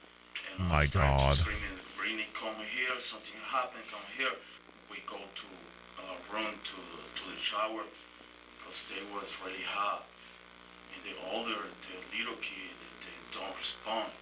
Pedro explains his version of events. The detective patiently listens, but he realizes that Pedro is being very vague about what happened. Plus, English is his second language, so it's Not difficult helpful. to understand what Yeah. he's saying. The detective decides to move on to Brittany and see what she has to say. Hey, you need some water? Really claustrophobic. Okay. You need the door open? Oh goodness. Breathe. Stop.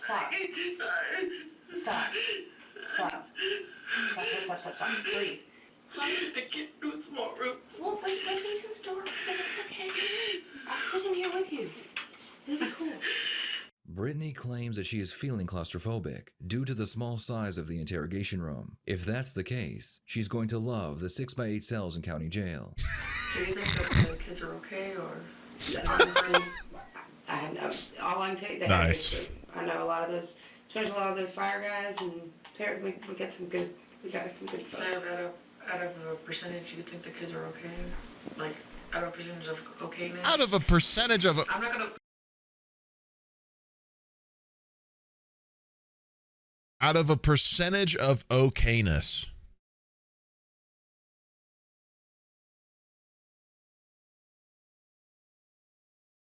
Put it on you afterwards. She's asking her to 1 out of 10 her children's well-being.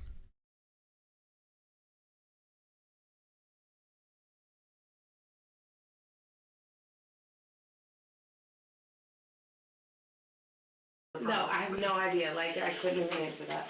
I'm sorry. Because of the crew, I'm saying. Do you think it's like a 50-50?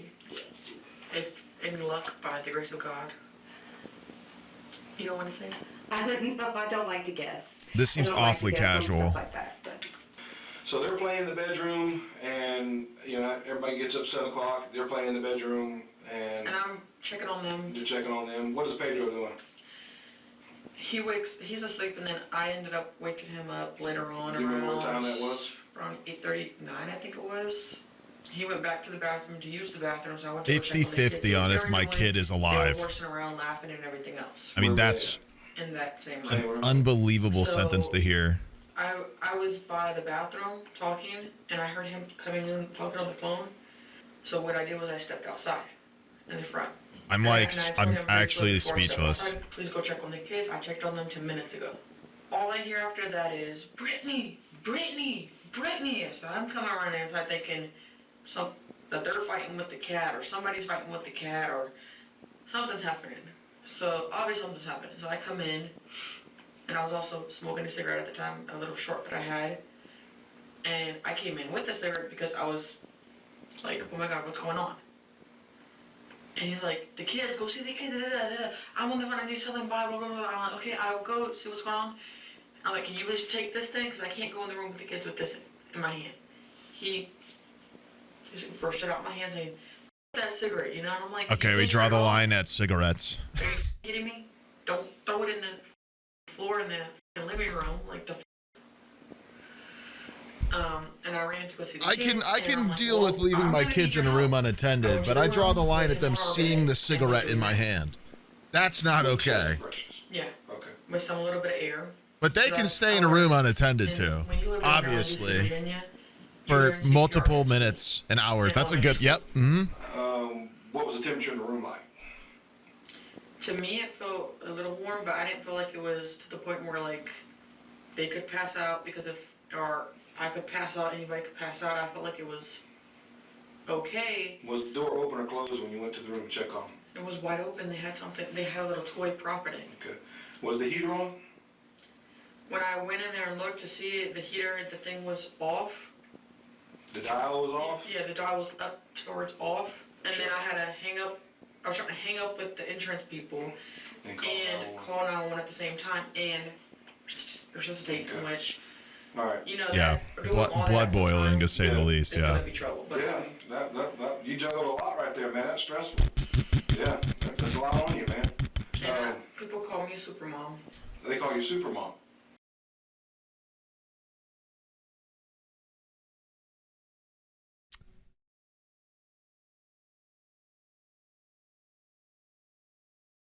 Uh-huh.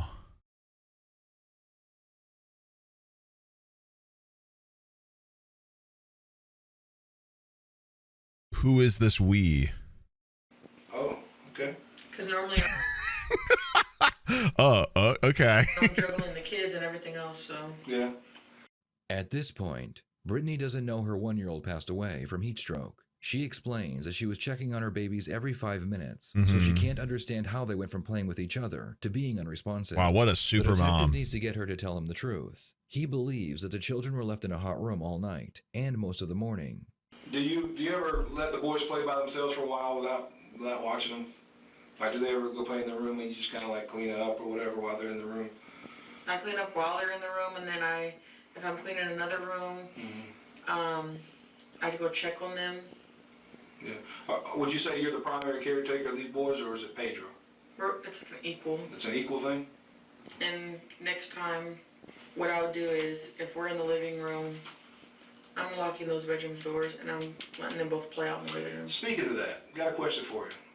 All the door handles in the house are reversed. The locks are on the outside. Oh, no. The only ones that are like that is bedroom 1 and 2 in the back.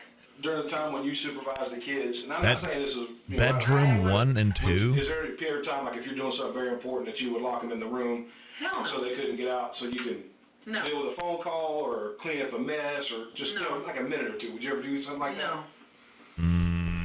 I love my kids too much. I'm not going to... That's right there is called neglect and abuse.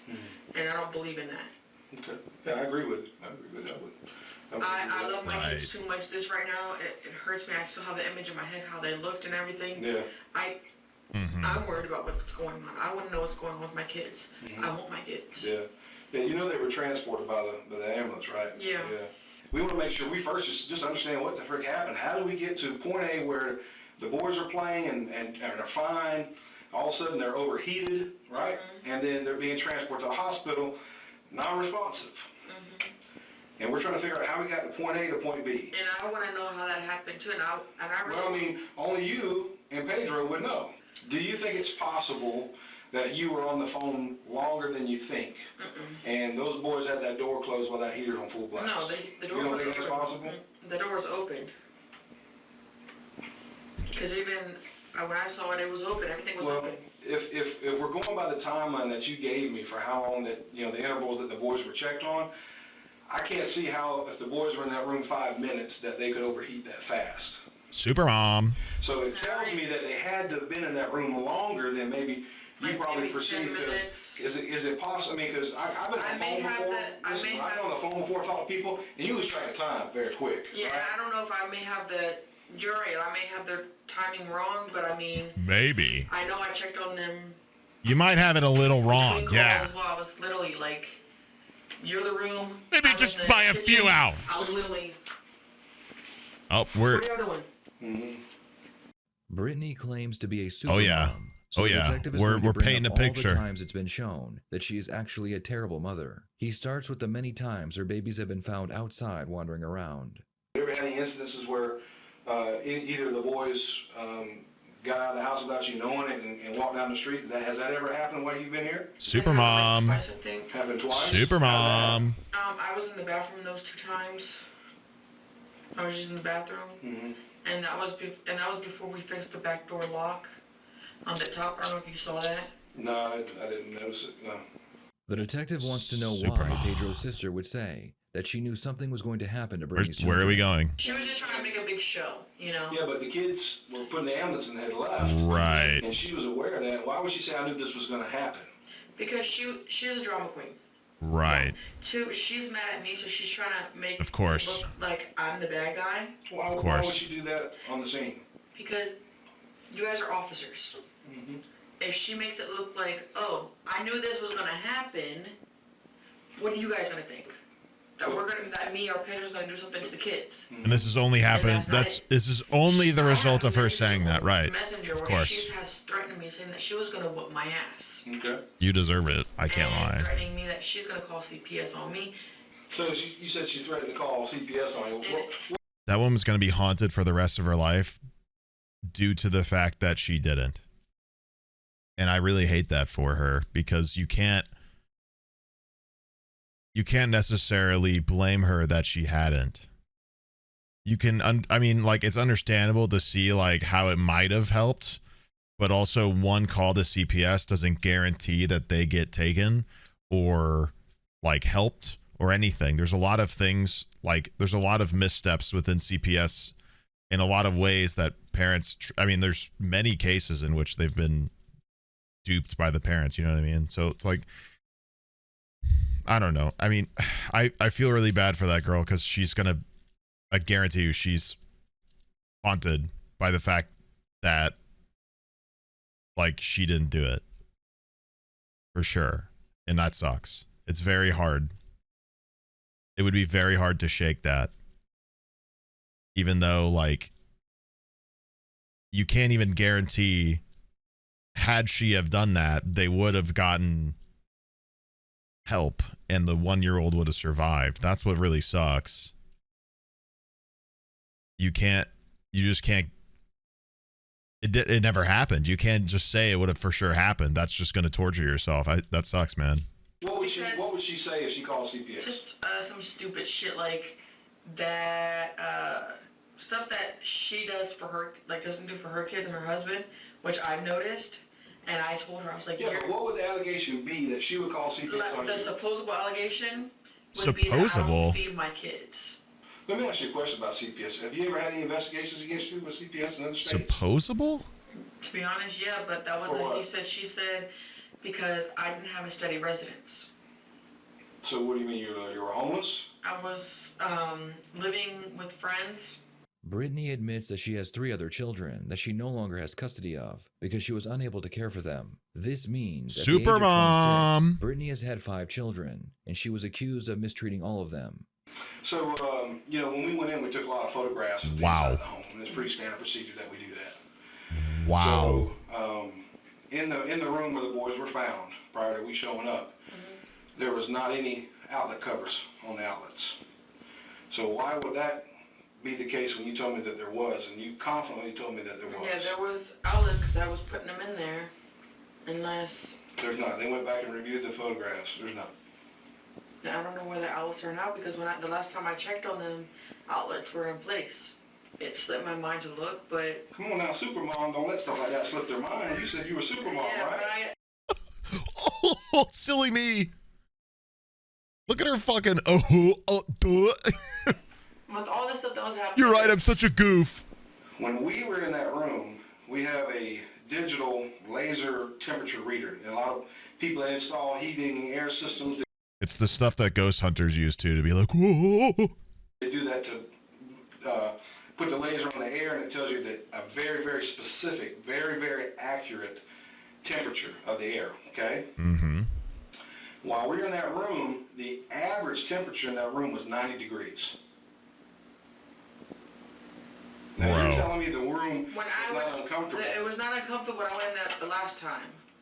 Like the very, very last time. It was not... When was the very, very last time? And according to you, you just checked the room maybe 15 minutes prior to us showing up, right? But the thing is, I didn't feel like it was that uncomfortable. Those temperatures were at 90 degrees with that door mostly open the whole time. So I know that that door was closed because those temperatures were very, very warm, okay? Now you see what I'm saying? Mm-hmm. So something's not adding up here. Here's the thing. The doctors are in there working on your boys. And they're in critical condition. I know. All right? And we need as much accurate information. Now we're getting upset. So we can give now them we're getting the upset. that they need of course. to treat them, okay? So I need you to The cop is putting pressure on me. I think I'll start getting emotional and try to get out of this.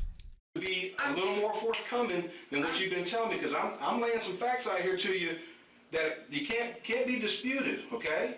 So I need you to be honest with me. If they were in that room with that door closed, that heater running longer than what you told me, and if you made a mistake and didn't remember correctly, I need you to be truthful and tell me now. The last time when I checked them, or between the one before the last and the last, I don't know if they shut the door. They could have shut the door. Brittany, that couldn't have happened. You couldn't have. Both of you guys could not have been there in 5 minute, 10 minute increments. Listen to me. And their temperature gotten that high. If you guys are in there and you're saying the room's comfortable, or it's just a slightly warm, that means that door was closed. They were in there for an extended period of time with that heater running. So we checked the temperature of that heater when it's on its high setting like that. 150 degrees. Do you hear me? Yes. 150 goddamn degrees. Okay. How is that even? I don't even think the little heater I have in this room can go above 80. How the hell does a heater get to go to 150? That doesn't seem safe. Like, that sounds like it would explode. Yeah, like, how could you even... Was it a radiator? It's blowing in that room with that door closed with those boys in there. Radiators don't have, like, a dial you adjust. Radiators just take heat from the house and add it, exude it, if that makes sense. Like, you can't, like, adjust a radiator. It's just dependent on what heat it gets from the system. Now, did you Unless I'm wrong. I think I'm not. I did not lock my kids in the room. I'm asking, did they... You're yelling at me. None of us do that. Listen, these boys are in critical condition, okay? Better did not do it. Better did not lock them. I'm worried about my kids. Notice how she's involving him all of a sudden with this. I probably let them go maybe 10, 20, I don't know. Maybe I probably let track of time. I've got to know. These babies are in critical condition up there. I'm worried about my kids too. I'm worried about Bro. You don't think I'm worried about my kids? I'm sure you are, but I need Didn't seem worried until just now. What the hell happened? Because the facts aren't adding up to what you're telling me, Brittany. I'm not mad at you. I want the truth, baby. That's all I need. I'm giving you the truth. I told you all I remember. You gotta give me something else. When the deputy showed up on scene, that came out to the yard when you were there, you and Paige were outside with the boys. When they took the boys in their arms to give them aid, to resuscitate them, CPR, AED, they said the skin was scorching hot. That's crazy. I mean, that is... How can that not be, Brittany? Why would a deputy tell me that it was? Yep, the deputy lied. You're right. How does a deputy feel that with all of his gear on? How can he feel that? Why would he tell me that? He has no reason to tell me something that's not true. Brittany appears more focused on herself than on the condition of her two children. God, I wonder why. The detective explains that the doctors are fighting to save their lives. She shows little visible emotion or concern. However, when he suggests that she may have been responsible for their injuries, her demeanor changes immediately. Her concern seems directed not at the children, but at the accusations against her. Culpability. Tell me why those kids were hot. Tell me why they're burning up. Is there any reason why they could have been burning up? Anything? What are you saying, that I burn my kids or something? No, I never said that. I'm not saying that either.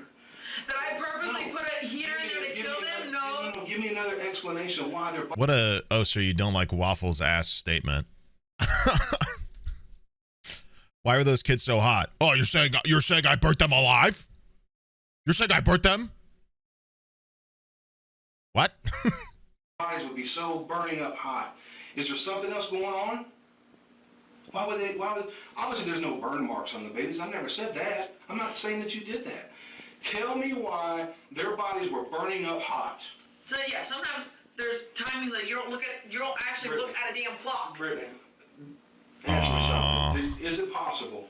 And I'm on your side. Guys, I don't know about you. I don't know if any other parents are in the chat or watching this video. I know most of my audience is like in their young 20s. I don't think our daughter is in a room alone ever. Like, unless she like just went from the room we were in and like walked in there. And typically within that minute she walked in, we're either going in there or telling her to come back to the room she was in.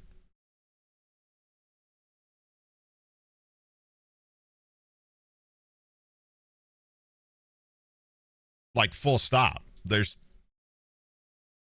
the only time she is in a room and we're not in it for more than half a minute, if not, is when she's like in her room napping or in her bed sleeping that night.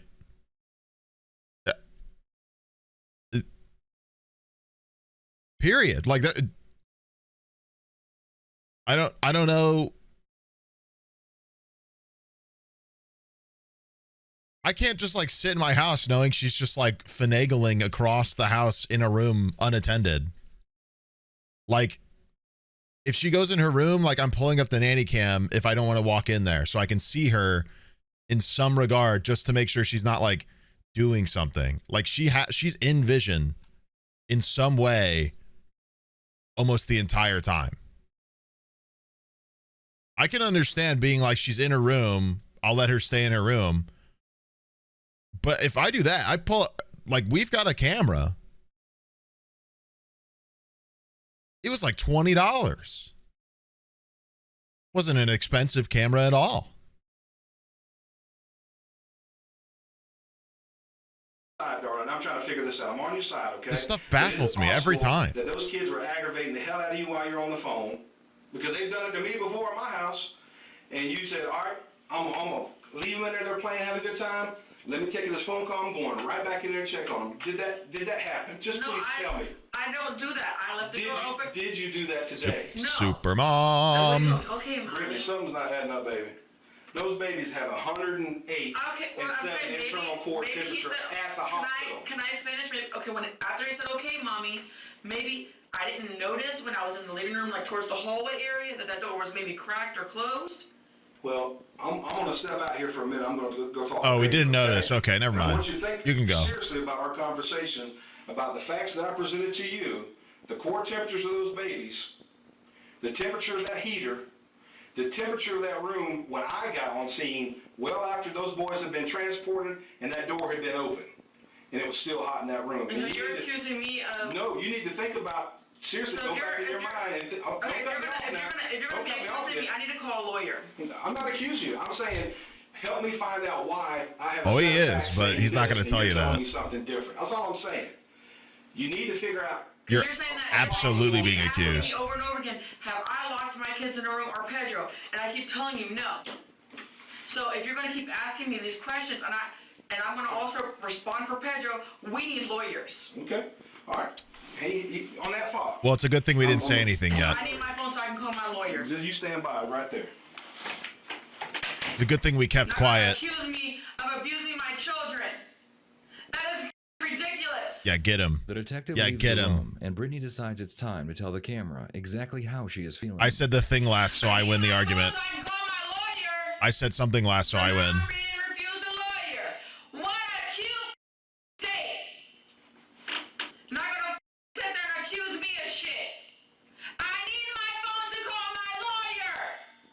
We're not talking anymore. I need my phone to call my lawyer now. You can do it when you get up to the jail, okay? I'm not going to jail because I need to call my lawyer. That's not how it works. I need my phone. Nope. I need to call my lawyer. Not happening. Your phone, okay? Can I make a phone call? Nope. I have a free phone call and I'm not going to jail. That's true. But you're gonna go to jail. Hold on, I'll be right back with you, okay? No, why am I going to jail? I'll be right back with you. All I told you guys is the truth. I need to make a phone call. You guys are Maybe if I said it louder. Maybe if I say it louder. I need to talk to my lawyer. Yeah, maybe if I keep saying it. Yes, I'm worried. I want to know what's going on. Okay. The detective lets Brittany know that she murdered one of her children. Oh. Oh. Oh. Diva down. Your oldest son is still alive, but he's on life support. Yeah, really make. Yep. Now we're upset. Of course. Now we're upset. No, you can't see Make him sure right you now. get some of the toilet paper tissues on the table, ma'am. Not that you're gonna need any, because I doubt you're having any sort of actual tears down your face. You piece of shit. Help. Oh. This poor dude, I would not have done that. He's a bigger guy than I am. I would have told her to sit. Are you guys arresting me? Yup. We're investigating. We're trying to get everything put together. Mm-hmm. Can I need like a hug or something because I can't hug. Okay? How long have you guys known about my kids? We've been getting updates. I can't hug. An hour or two afterwards, and we're waiting on word for the other. Because I've been asking ever since. No. He just said I can't hug. Nobody told me anything. Yes, I have. I even asked on them right here and everything. Okay. I've been asking the sheriffs and everything. Okay. Like, girl, no, you're a fucking child murderer. Get away. Ew. You've asked me What? twice since you've been here, and before I told you. I'm allergic to murderers? Like, what? No. Ew. Either way, that's the status of them right now. Am I going home? Like, Girl, no. No, man, we're doing arrest paperwork. You're being charged tonight. Going over to the jailhouse or a detention facility for tonight. Okay? I have a cat. I have to pay my rent. I killed my kid and you're holding me responsible? You're being arrested. Can I call somebody right now? When you get over to the detention facility, they'll give you a phone call. Is he getting Oh, dude, weak. We're still building something on him, but right now, That's okay. You won't have to pay rent. You'll be in jail for free. Don't worry about it. here shortly, It'll be good. taking over, okay? Then you can do your I phone need call. to get my phone. I need to get the phone numbers out of my phone. Okay. We'll see how that goes, and then get you on over there, okay? So we'll be right back. Am I just going for tonight or? Oh, yeah. Definitely. Absolutely, dude. You're going to get out of here real quick, I bet. Oh, yeah. In the end, prosecution argued that Brittany and Pedro left the babies in their room all night with the space heater on. In the morning, I bet. they never fed the babies breakfast and never checked on them until it was too late. Brittany was found guilty of aggravated manslaughter and child neglect, and she was sentenced to 30 years behind bars. Hell Her boyfriend yeah. received the same sentence. Ding This tragic fucking case leaves dong. many See ya wondering later. Whether more could have been done to protect these children. What do you think can be done to prevent these crimes? Please share your What is this fucking picture?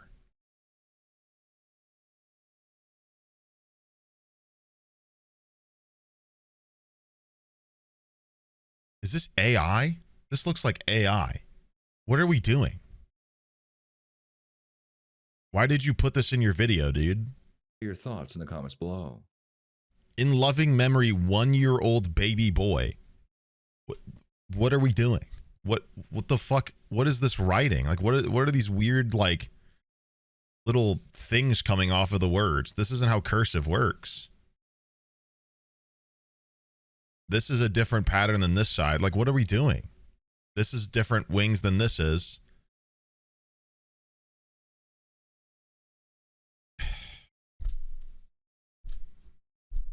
Guys, please. Couldn't bother with a name. They probably don't have the name public. It's not going to be like that. They're not going to publicize that. That child's protected under law. They won't be identified like that. Come on, man. What are we doing? What are we doing? What are we doing?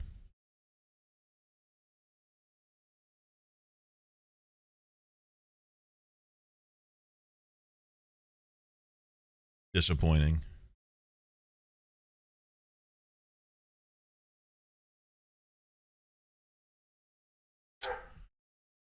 Okay, let's watch another video.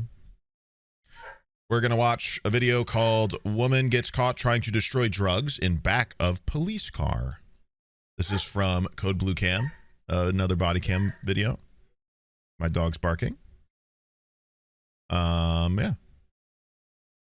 October 2023, a Columbia County sergeant was operating stationary radar when he observed a vehicle with expired registration since 2018 in Lewiston, Wisconsin. Upon initiating a traffic stop, the vehicle pulled to the side of the road, and the driver, later identified as a 44-year-old female named Tara, was seen making several movements and shuffling items around in the vehicle.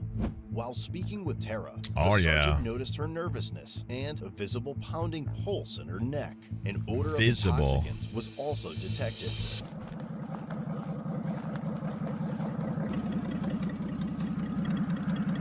Hello. How you doing? Good. How are you? Okay. Hey, I'm Sergeant Stage with the Sheriff's Little Office. jumpy. You know I stopped you?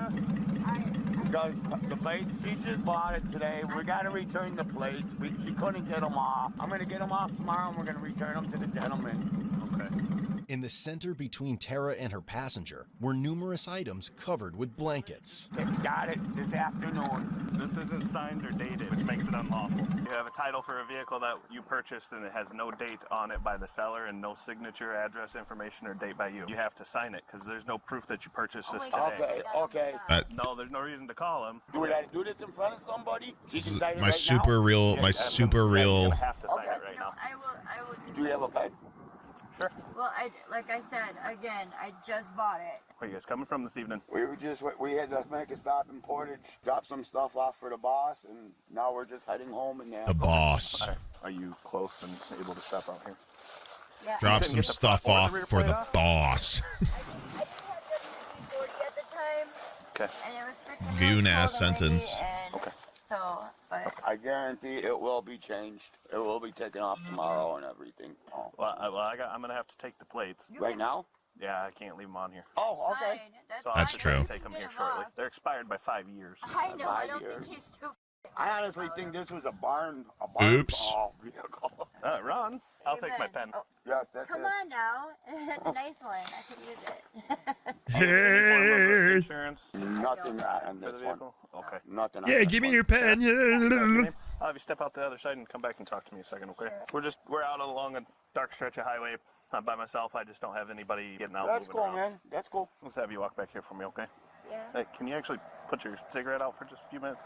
Sure. You don't have to throw it away, but put it out. You can relight it. So one thing that concerned me a lot is all the moving around when I stopped you, okay? Because I asked him to grab my ID. That's why. Because I knew I was getting pulled over. You had the IDs. Because he handed me my phone. Okay. So honesty goes a really long ways with me, okay? Exactly. Is there Kind of anything in the low-key car that I need to know Low-key a flash warning. Sorry. Jesus. about anything illegal at all, including any marijuana, THC vapes, paraphernalia, anything like that? No. I do have a canine. No, sir. Okay. So honesty's gonna go a long ways. Is there anything on your person? No, sir. Is there anything on his person? No, sir. Okay. Is there anything hidden in that truck? No. Okay. Absolutely nothing. How much total alcohol today? I haven't had any. When's the last time you had any alcohol? It was probably a few hours ago. Okay, so I just asked you how much alcohol you had today, and you said not much, and now you're telling me it's 2 hours ago. Womp womp. I had one Mike's, and that was a few hours ago. Oopsie. Any open alcohol in the car? No. When's the last time you used any illegal substance, including marijuana? Don't lie to me. Don't start off on the wrong foot, okay? We're gonna play baseball. Throughout the interaction, she continually put her hands We're in playing her own baseball. pocket. I smoked pot probably. Keep your hands out in front of you. I smoked pot yesterday, sir. Okay. Is there any marijuana? Or We're gonna play baseball, apparently. There's What? nothing in that truck. Okay, No, so I what was just all the bought it. moving around? I told you we were looking for my IDs. Okay. I swear to God. Okay. Because I have There's someone else in there? Yeah, there is. Will you talk to him? Just place your hands here and face my car for me, okay? While I check your driver's I mean, I license could see and that. stuff. Like, I don't. All right? You understand? Part of me gets that, like, oh yeah, maybe she was looking for a wallet, but also like, anytime I go to my car, my wallet's like in my pocket. I never understand people like this. Like people that like lose their keys or their wallet all the time. I'm like, when I leave the house, it's in my pocket. I put it in the same place every time I get home.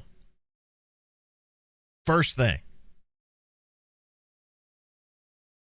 How do you like... Tara, you understand what I'm saying? Yes, sir. Okay. She just literally got it today. Lily. Did he say Lily? Yes, sir. Okay. She just literally got it today.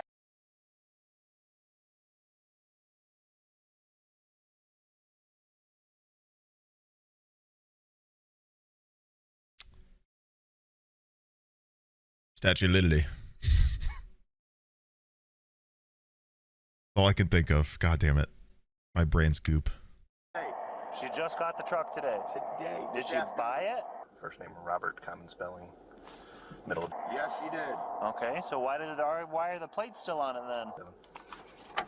Well, we have a canine here. Is there anything illegal? Speech impediments, Sneeg?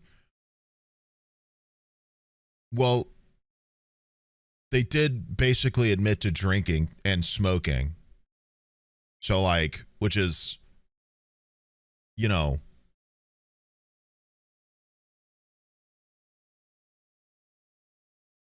something that causes that sort of stuff too. In the car? Not that I know of. Okay, well, if there would be something in the car, what would there be? There shouldn't be nothing in here, sir. Okay, but if there would be, what would it be? I have no idea. What drugs do you... If you did have drugs, what drugs would you have, though? Hypothetically speaking, guys, like you're not in trouble, but if you did have drugs, what would you say? What would you have? You use? None. We both go to the clinic. Okay, when's the last time you relapsed? Probably been over a year. Okay, what was your drug of choice? Some crack. So you go to the clinic for crack. Yep. CAD update received. Is there any heroin or crack in the car? Tara. Hands on the front where I can see them, okay? Cigarette out. No, there is not, sir. Is there any paraphernalia in the car? No, there is not, sir. But if there would have been. Listen to me, okay? All right. So if the dog alerts to the car and we search the car, are we going to find anything? No. Like I said, she just literally bought the truck today. So what you're saying is if there's anything in here, it's possibly from the prior owner? It could be, but as far as I know, everything is good. Okay, what in here belongs to you? I don't drink at all. Okay, so I don't need you to grab it. I'm just asking you, what in here is yours? Must have been the other guy. Yes. Probably just the soda. Just that soda. Nothing else in here belongs to you. Nothing else in here belongs to me. All right, just stay standing there for me, okay? You understand? Can you ask what they mean by paraphernalia? Like things that you use in order to consume drugs properly. Like a pipe or a bong. You know what I mean? The things you use with the drugs to get the drugs to do the thing you want them to do is the best way to explain that. I'm going to stand by with her. Yeah, there's something going on. He's saying not that he knows of. There's a spoon behind the front seat, and then he says that they don't smoke weed. So I'm going to ask you, anything illegal in this vehicle is the last time I'm going to ask. Honestly, I was eating some yogurt. Long ways with me. Did he already search you? Don't have any pockets. No, did he already search you is my question. There is nothing in here, sir. As far as I know, there is nothing in here. Nothing at all. It's a yes or no question. Did he search you or not? No. Okay, just making sure. I don't feel there's a reason to. All right, well, do you have anything on your person Heroin? you shouldn't have? Crack too. You can smoke crack with a spoon. For a car you bought today. There was Well, a not smoke it, whole lot whatever. moving around when I pulled you guys over. You know what I mean. Okay, which causes me concern. Okay, so if you don't have anything on your person, then what are you worried about? I'm not worried at all. Okay. I'm just saying. And then when I'm asking her, her story doesn't make sense, okay? She admits that she was drinking today, and she also admits that she smoked marijuana. Whose truck is this? I know she does drink every once in a while, but it's not. She don't do it when she's driving. Okay, why do you still have his plates on there then? Because I couldn't get them off. She does it when she's home, and she smokes weed when she's at the house. Okay. My lieutenant just asked about marijuana use, and you said neither one of you smoke. I don't smoke. He didn't ask me about her. Is there any marijuana or illegal No. substance in the car? No. You realize that you're not allowed to have those plates because they don't belong to you. They belong to him. I do understand that. I do understand that. Like I said, I just bought the vehicle. I'll be back with you in a few minutes, but I want you to keep your hands up there where we can see them, okay? You got it, boss. All right, man. I appreciate you. Given her unusual behavior, the sergeant suspected that Tara might be hiding contraband either in the vehicle or on her person due to her prior drug convictions. No. Was she making further movements in the car? Oh, yeah. Did you Further. search the front area? No, I didn't. You can go do that. Reaching over in the seat. Do you have anything on you? No, sir. I don't have anything on me. Nothing at all. No, sir. Last opportunity to be honest. I have nothing on me, sir. Okay. Do you give me consent to search your car? Say no. Say no. I don't feel the reason to. I already told you That's why. not a no. You're moving all around inside the car. You admit Say that no. you All you got to do is say no, and then they have to actually make an effort to get a warrant. But they'll probably get it anyway. But you should at least say no. It's within your rights to say no. No, sir. I don't have anything on me. I'm going to check your pocket. Unless unless they find something in your pockets, then he would have enough suspicion to search your car. But surely they're not going to find During the anything. search, she once more placed her hand in the hoodie pocket and resisted, prompting the sergeant to decentralize her to the ground. What is happening? Okay. What did I do? You got something in your hand over here. What did I do? Stop resisting. I never resisted, motherfucker. Open your hand. Oh. Put your hand back. Oh. Stop resisting. Oh. Stop resisting. I am not resisting. You need to let me go. You're under arrest now. What did I do wrong? I'm not resisting. You need to let me go. Stop grabbing my hand. You're hurting me. Stop resisting and you won't get hurt. Oh. Ah, you're on my leg. Yeah, we're trying to gain control of you. Oh. Oh. Stop. Me when I have a big 305, We owie. have the female 1095. I didn't do anything. Why You're are not they following so instructions. tight? Now stop. Don't step out for me. Why are they so tight? Stop. Turn around. I'm just going to detain you right now. Turn around. Oh, Bobby! Bobby! She's just on the ground. I'm not hurting her. She's resisting. Ow! Stand up. He's choking me, Bob! I'm not standing. So you guys are arresting her?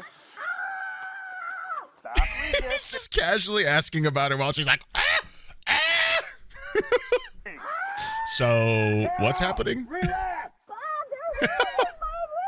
Stop resisting. Even he's telling her to calm down. 3305, I have the male detained. All right, let's walk Can you back take this me way. over by her? No, we're not going to go. Nope. Tara! Stand up. Quit squeezing those cups! I'm not squeezing the cuff. You were! Ow! Just watch it. Just keep breathing. Oops. While attempting to search her, Oops. God. Ah! I'm fucking everything up. she Sorry. persistently pressed her body up against the vehicle, preventing the search of her hoodie pocket. Hey, stop Interesting. grabbing my hand. I didn't do nothing! Get off my car. You're going to go back to the ground in a second. Put me on the ground, man! Oh! Oh! Stop grabbing my hand. I'm not grabbing your hand! Yes, you are. I'm in handcuffs, you f***ing ass! Stop grabbing my hand. Oh, Bobby! I think this will help her. Choking I'm not even touching your neck. You are! I'm not. I think this will help her case. Choking me, motherfucker! Ow! Stop moving. Nobody's doing anything to you. My wrist Tap her. We're 10-2. sore. All right, what do you need me to do? Shoot her on the back. Okay, let's go. Ow, mommy! Ow! Owie! Have a seat. Ow! Owie. Oh my god! Ow! Oh! Oh! Owie! Oh my god! Sit back for me. Please don't touch Oh my god, I forgot she tries to do something to it in the car. You can go. He's gonna be fine. I'm not even gonna do field with her here. So all right. You can go.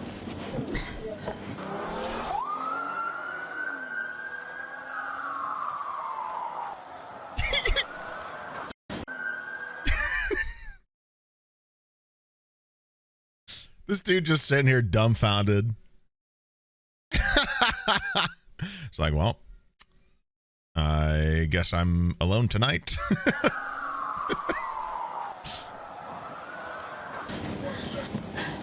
Robert, walk towards me, okay, bud? All right, face my car for me, okay? So I appreciate you being cooperative, all right? Yeah, I'm just cold, man. I got you. Robert looks just as confused. I can't lie. Okay. There's nothing on me. She said that multiple times, but she had something on her. Why do you think she's getting so combative? She's man, like really bad. You think she smoked crack or meth? Just be honest. I know she smokes crack. She got a crack pipe on her. I mean, you guys live together. I mean, so you got to know about each other.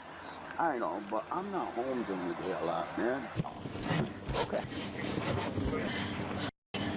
When's the last time that she smoked? Houdini I haven't over searched here. the car yet. I'm 10-2 currently. I met her on a point where when she came back, and I took her in, Just lean up against my bumper for me, and I okay? took her in, and she's come a long way, dude. Unfortunately, she made a mistake tonight, okay? So she is going to go to the jail, ultimately. Damn, Robert seems chill.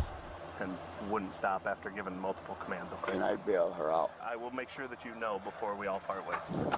Do you guys notice a difference between who was being uncooperative and who wasn't? Does anybody notice the extreme difference?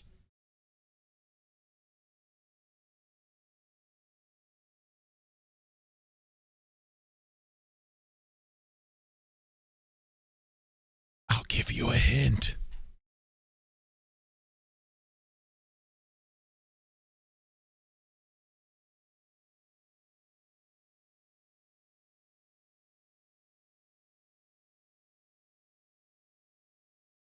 Okay, Dora.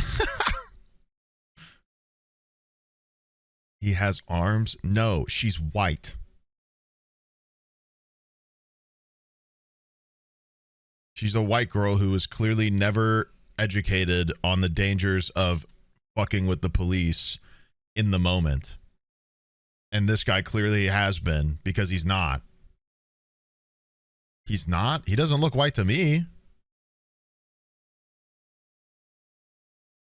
Stop after.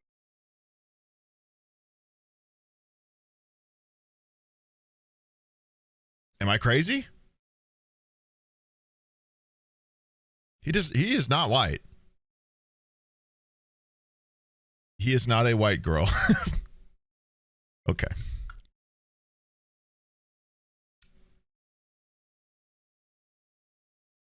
Anyway, my point is, like,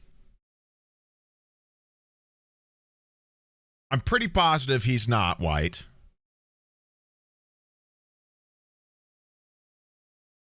Pretty positive. Is this confirmed?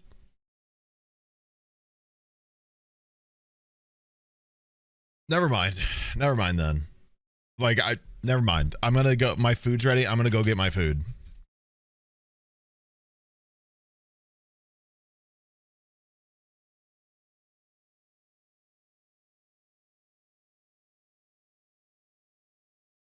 Okay. I'm back. After giving multiple commands, okay? And I bail her out. I will make sure that you know before we all part ways.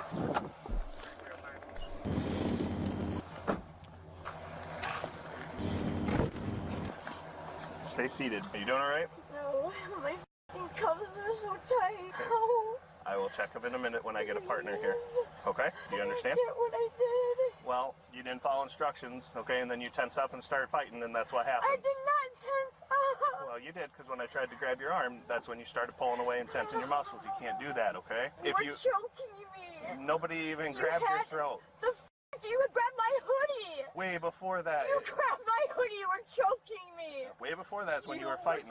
Choking me. While waiting for another deputy, the sergeant noticed Tara moving around erratically in the back seat. Arguing with the cop as you're handcuffed in the back seat is usually good. Indicating an effort to destroy evidence. Over. Stand right here. Warm right there? Oh, yeah, it's warm right there. Thank you, man. Don't scratch my car. It's okay,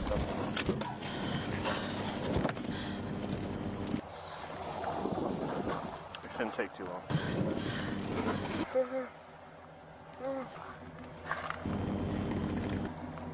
What was that? It shouldn't take too long.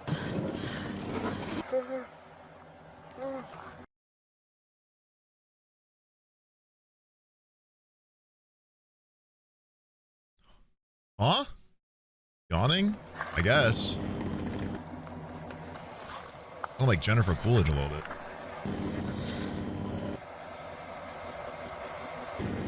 Even he's looking at her like, oh boy. What you doing? Nothing. You're choking me. Stop. Ow. What are you doing? Nothing. Why are you resisting Ow. so much? Ow. Ow. What is your deal? He then spotted a bag of suspected drugs with spilled contents on the back seat. When she was taken out of the car, she persisted in resisting and pulling away, leading her to being decentralized again. You're hurting. Get out of my car. Pulling away, leading her to being decentralized again. You're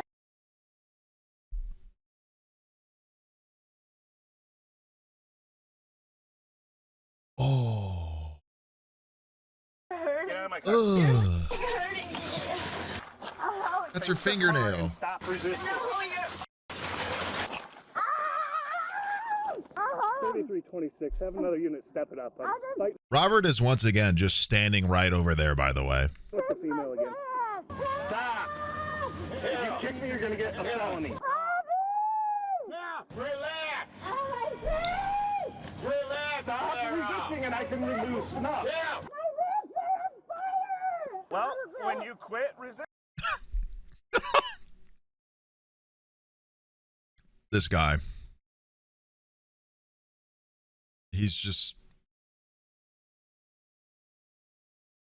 And doing that, you're trying to hide drugs in my car. This is where we're at. Stop moving! Stop. I'm just holding your arm. Now Maybe the stop. 30th shriek. Right there. You were not holding my arm. You just need to stop and relax. Mommy. Baby, relax. Stop moving. I'm right here. If you stop, I can bail you out tonight. Okay? I'm right W. Robert. here, baby. 326, 10-2. I'm right here, baby. Stop moving. I'm right here. Lay down and stop it. You're on the f***ing concrete, sir. If you would stop, this wouldn't be a problem. Lay down. Why is she shimmying to? Stop. He's fine. He's fine. We need to fix these, but she's pulled drugs out of her pants and is trying to dump them in my car. And she's combative every time. I'm not competitive. Just relax. Please, let go of the handcuffs. Just give him a second, Tara. I'm fixing your cuffs right now. Just relax. Just relax. Thank you. Just relax. Thank you. Just relax. Just stay right there. Just relax. With spilled, unidentified contents in the squad car, it was uncertain whether the sergeant or his canine partner had been exposed, potentially leading to adverse reactions. Yeah, that's not good.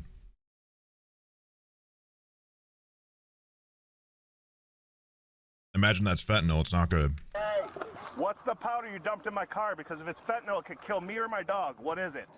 Exactly. I don't know. What is it? I don't know. You understand that if you kill me or my dog, you're gonna have bigger issues. Is it fentanyl? I don't know what it is. Bullshit. What is it? What is it? I'm gonna give you guys all one more chance. And you're both going to jail. No, most likely it's What is it? I don't want most likely. I want what it is. I can't guarantee it. Fentanyl or heroin? What is it? I can't tell you if it's fentanyl. Is there fentanyl in there? If anything, it could be Hey fentanyl chat. or heroin. 50 months, that's so cool. Wow, wow. 3326.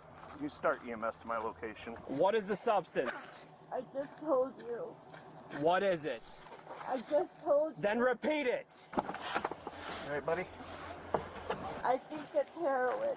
You think or you know? I think. I don't know what they give me. Well, you're the one taking it, so you got. Well, also, it could be both because, you know, the problem with fentanyl is it's so, like, microscopic and it looks just like everything else. So it's very common for drug dealers to just cut their drugs with cheaper drugs or not drugs, but other white powders that are indistinguishable. Gotta know something. Well, I'm hoping it's what it is. And fentanyl, you need nothing. You need micrograms to overdose. Microgram. Take him to yours. We didn't have anything on it. Stay put. Why are you? Sir, come this way. Do you have anything on you? No, I don't have nothing, dude. It's all her. Portage State have one more unit that can assist. Female dumped fentanyl all over inside my vehicle. Stand up. Go to the front. Have a seat on the bumper. How can I have a seat if I'm facing forward? Turn around. Well, you won't let me. Have a seat. 3344, male detained in my squad. Sorry for You won't let me as she's turning around. If you were sorry, you'd have quit a long time ago. I'll take her if you want to get Riley out. I'm just going to keep monitoring him. I don't know if I agree with that, Maybe but sitting on it. Face it. Have you ever had fentanyl mixed with your heroin? Probably. Yes or no? Sir, I don't know what I Right now, we're concerned about the safety of the dog and my officer. I understand that. You understand that? Then why'd you dump it in my car? If you understand that, why would you do that? I did not mean to dump it in your Why car. didn't you just leave it and tell me about it? We could have sorted it out. You were gonna arrest me either You're way. under arrest already. I already told you that. Right. So you got enhanced charges. You got more charges now. I was gonna try to. yeah, maybe he's talking about the situation itself, not the being a drug user. You putting fentanyl in a vehicle. Nice, calm, and cool, collective. I agree, issue. though. It's not exactly a black and white thing, drug abuse. Obviously, you don't know what the definition of civil is. I'm sorry, I didn't want to go in jail. Yeah, instead you put my life, your life, and the dog's life at risk. There's argument that she would get, like, third degree, I mean, not manslaughter because that would have to have a death involved, but actually I can't remember. Maybe third degree sometimes doesn't. I can't remember. But I mean, she can get an additional charge for doing that. Yeah, attempted manslaughter for sure. I put my life in risk. Yeah, spilling heroin all over, or fentanyl, potential fentanyl in my car, you did. Your dog, yeah, I feel bad for that. I wouldn't have been in your car if you wouldn't have arrested me. Well, if you wouldn't have drugs on you, then you wouldn't have got arrested. If you didn't resist us, we could have sorted through the rest. Yeah, you asshole cop.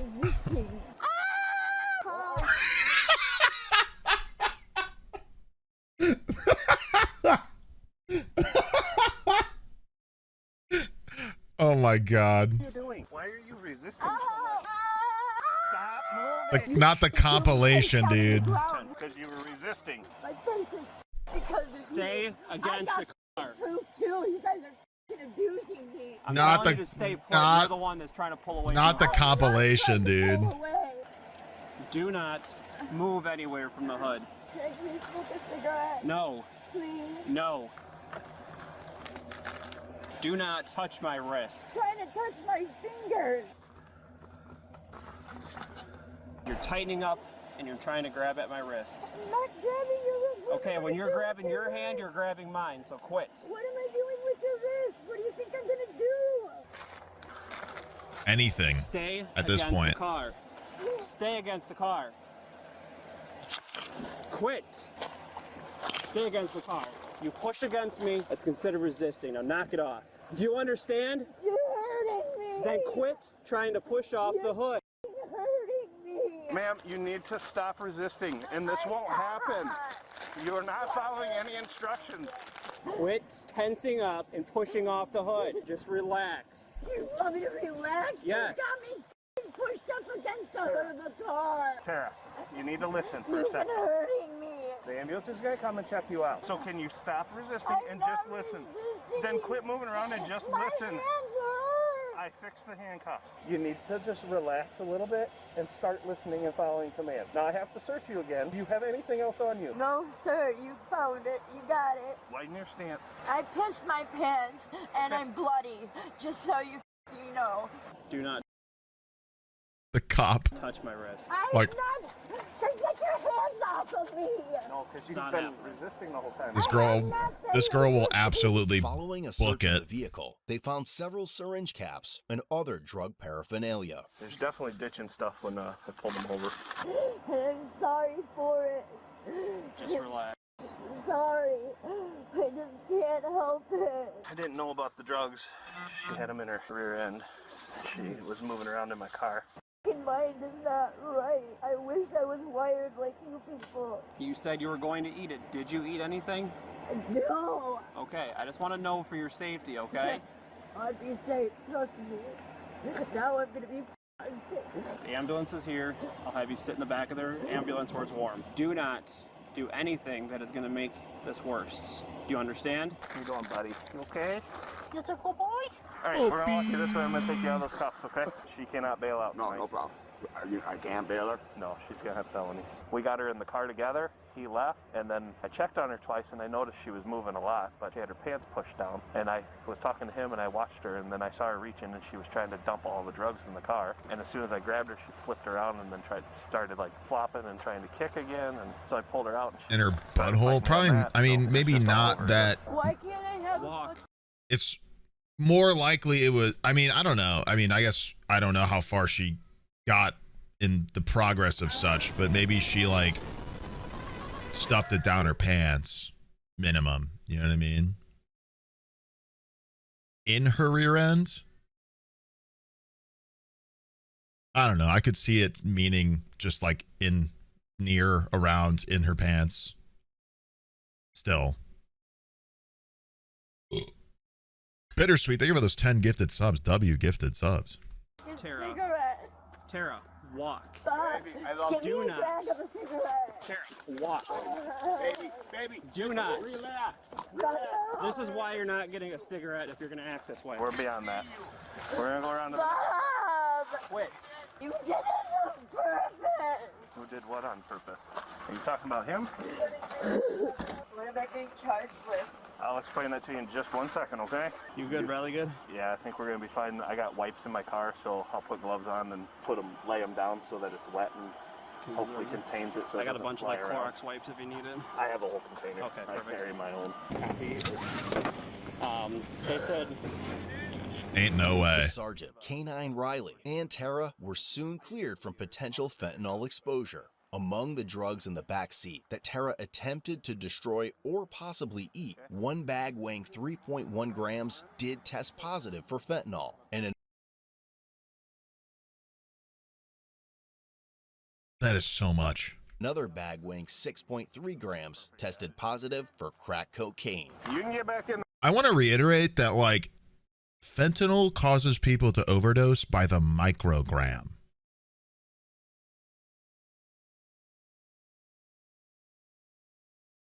Microgram. It sounds like the bag they found in the back of the car was the fentanyl, and the one she had was the other one. In the truck. So You're free to go, but it does. It also, yeah. I mean, it is true. Like it did. If it tested positive, that doesn't necessarily mean it tested positive just for that. Like there could be. I mean, the problem is that 3 grams could be any amount. Any of that could be it. And very small amounts of that being fentanyl is enough. I can assure you, it's terrifying.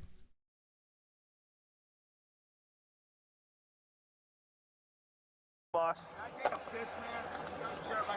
Do it up there in the dark. All right, Terry, your current charges. You're currently under arrest for, and you did a couple different times. You put my face down in pee and gravel, asshole. Prime time sneak crime. Yep. For what? I wasn't even on any f***ing thing. Okay. Well, you've been drinking too, so you're gonna talk. Did you give me a? You're gonna talk. You're too uncooperative. Okay. Did you give me a blood? Did you? Sit back in the seat. Would you be willing to consent to one? Yeah, I am. Okay. Because I'm not getting an OWI. Well, OWI does not always relate to directly alcohol. Okay, well then I draw blood, whatever, I don't give a crap. Okay. So under Wisconsin implied consent law, I'm required to read this notice to you. You've either been arrested for an offense that involves driving or operating a motor vehicle. Dude, I know. You're not responsible for her actions. I know I'm not. I've been there. You know what I'm saying? Somebody else gave me a second chance. Well, you know, ultimately, I don't look down on anybody that has struggled with addictions. Right. Okay, or is currently struggling with addictions. I'd rather them get help. Okay. I do too. I don't look down on people like that. I truly feel bad. I've never met a person yet that has woke up and said, I want to be an addict. Right. Nobody has ever told me that that's the case. No. And I truly believe it's not. Well, the biggest issue when it comes to stuff like fentanyl, and we've already kind of glossed over this topic earlier with like the ability to hide it within other drugs that people might be more interested in because they're less addictive. I mean, there's still addictive properties to most drugs, but the issue is fentanyl is really addictive. And it's, once again, by the microgram. Like, imagine a gram, imagine 10 times smaller, if not more. And that's the amount it takes to overdose, basically. And so some drug dealers will sprinkle a little fentanyl within their other drugs because cocaine, crack, same thing, whatever, heroin, like all of that and fentanyl can be a white powder.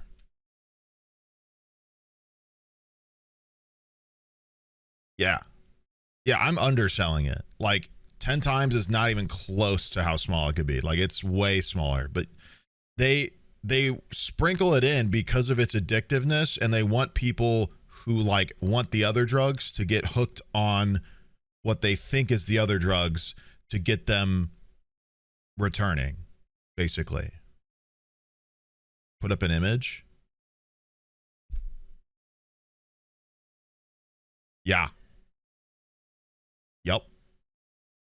And we saw about that amount in the car, did we not? We saw very little white powder on that car seat.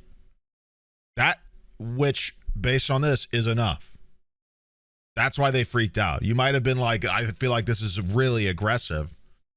That's enough. That is enough to kill that cop and her and that dog. All three of them gone. I'm dead serious.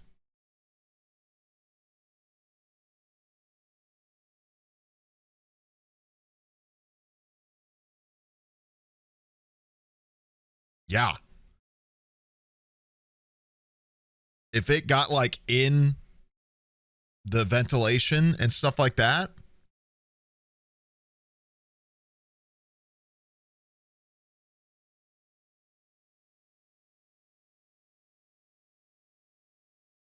yeah, I imagine some of you have been in some sort of medical procedure that required fentanyl. They give that by the microgram. Like they will give you a drop. And it's like,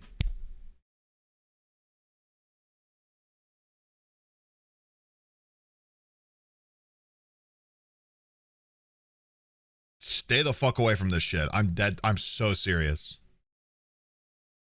I don't know how else to sell this. Like, it is terrifyingly powerful. And they give, like, it is.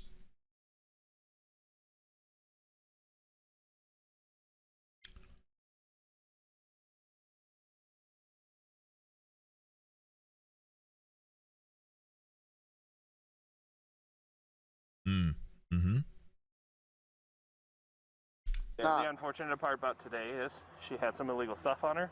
We could have sorted that out. Everything could have went calm and smooth, but unfortunately she didn't want it to go that way. And I get it. She was probably scared, but ultimately at the end, we still can't be doing what we're doing.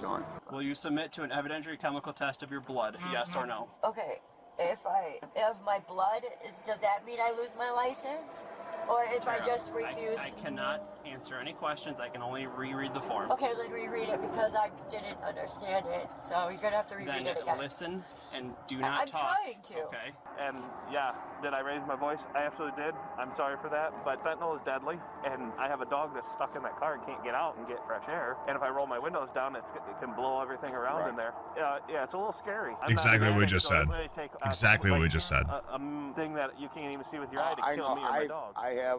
I have done it, and I have fallen out myself. At that point, that's all I need to know is if that's what it is, I need to take proper precautions, Right. right? Okay. Right. So. Will you submit to an evidentiary chemical test of your blood, yes or no? Why is it on my blood? I thought you said... That's the test that we do. Will You said submit breathalyzer. You said breathalyzer. That has nothing to do with this. Will Yes, you it submit? does. You said I would be That is charged with an separate. OWI. Tara, that is separate from what I'm asking. Oh my lord. You just said, though. Will you submit to an evidentiary chemical test of your blood? Yes. Of my breathalyzer. Influence means just alcohol, right?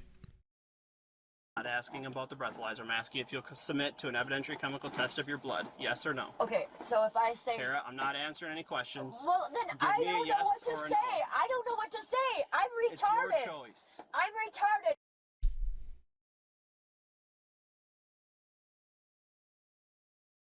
God damn it.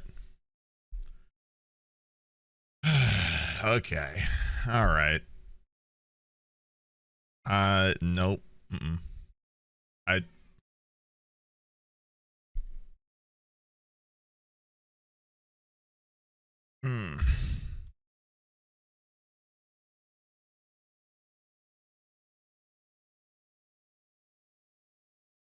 I mean, now what? Like, now what?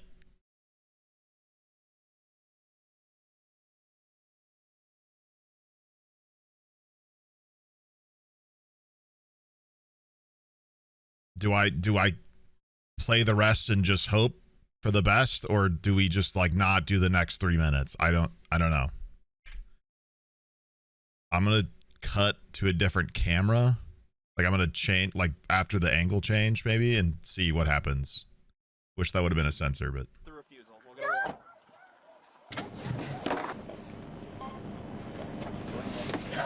that was a funny thing to skip to. I can't I'll lie. leave her alone for very long because she might have more on her. Yeah. And we need to monitor her so in case she does, because she said she's gonna eat that bag of fentanyl. Can you put the cuffs off now that I'm in your car? No, you stay in the cuffs. Why? Because you're under arrest.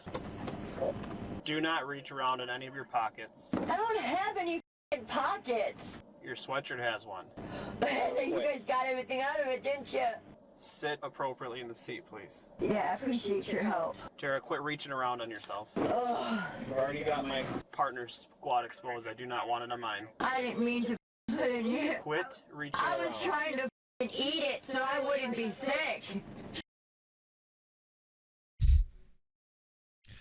I was trying to eat it so I could get away with this. What? That's what I was trying to What do. don't you get? I was not trying to get anybody else sick. I would never try to hurt anybody else. She was then transported to the hospital for a legal blood draw.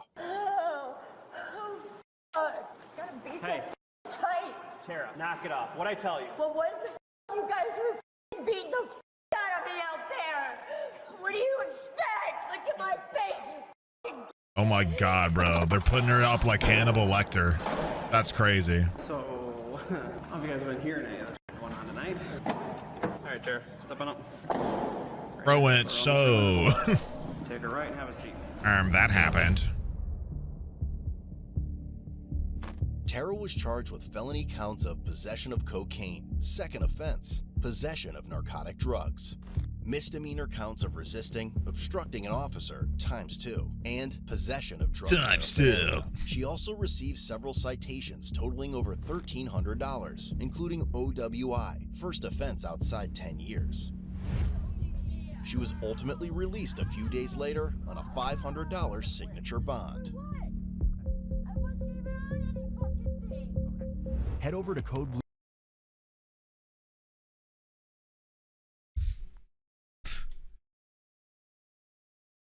the way, guys. Super intense movie. We've got merch for sale. Yeah, I want to buy the bootlicking merch. Yes. Head over to Code Blue. Oh yeah. Yeah, give me this. Is this the new flag? We like inclusion here, right? It's kind of a rainbow.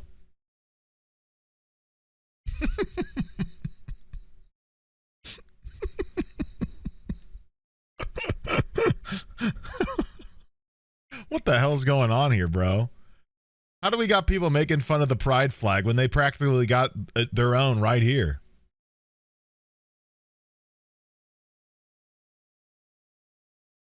I know the red is nurses. I know the blue is cops. I'm pretty sure the green's army. And I think firefighters are in here somewhere.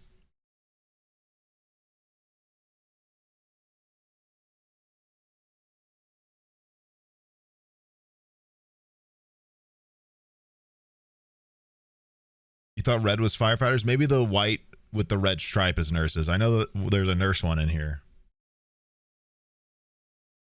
.com and check out our great selection of quality made merch that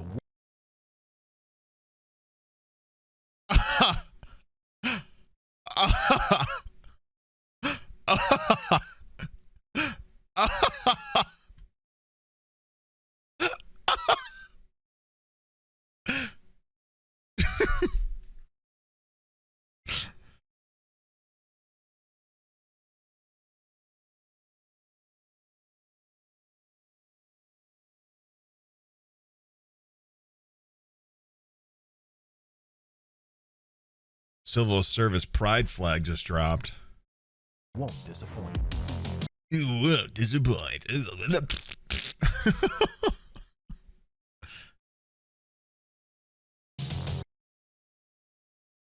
And check out our great selection of quality made merch.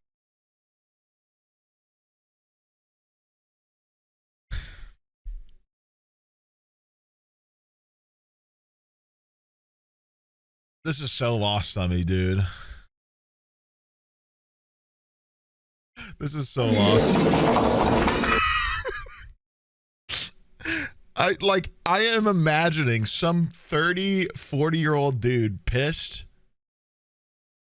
at gay people wearing this. And the irony is so funny to me. Because I'm like,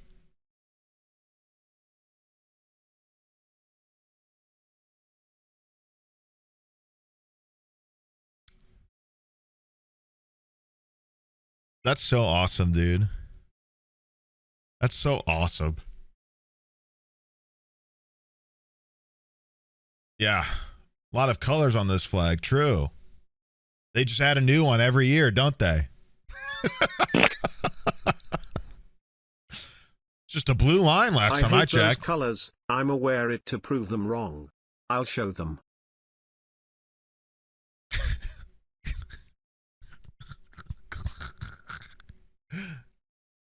Holy shit.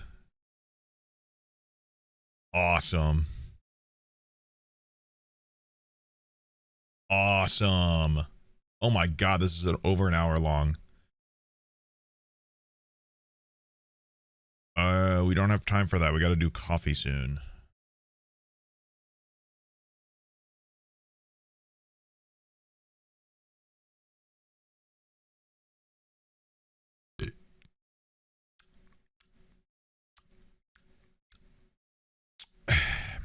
Shit.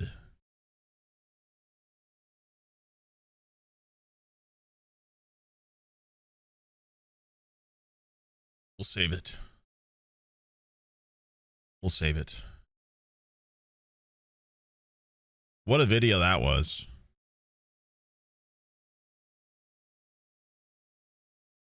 What an ending. What the immediate merch ad with the most like, I love the police merch ever.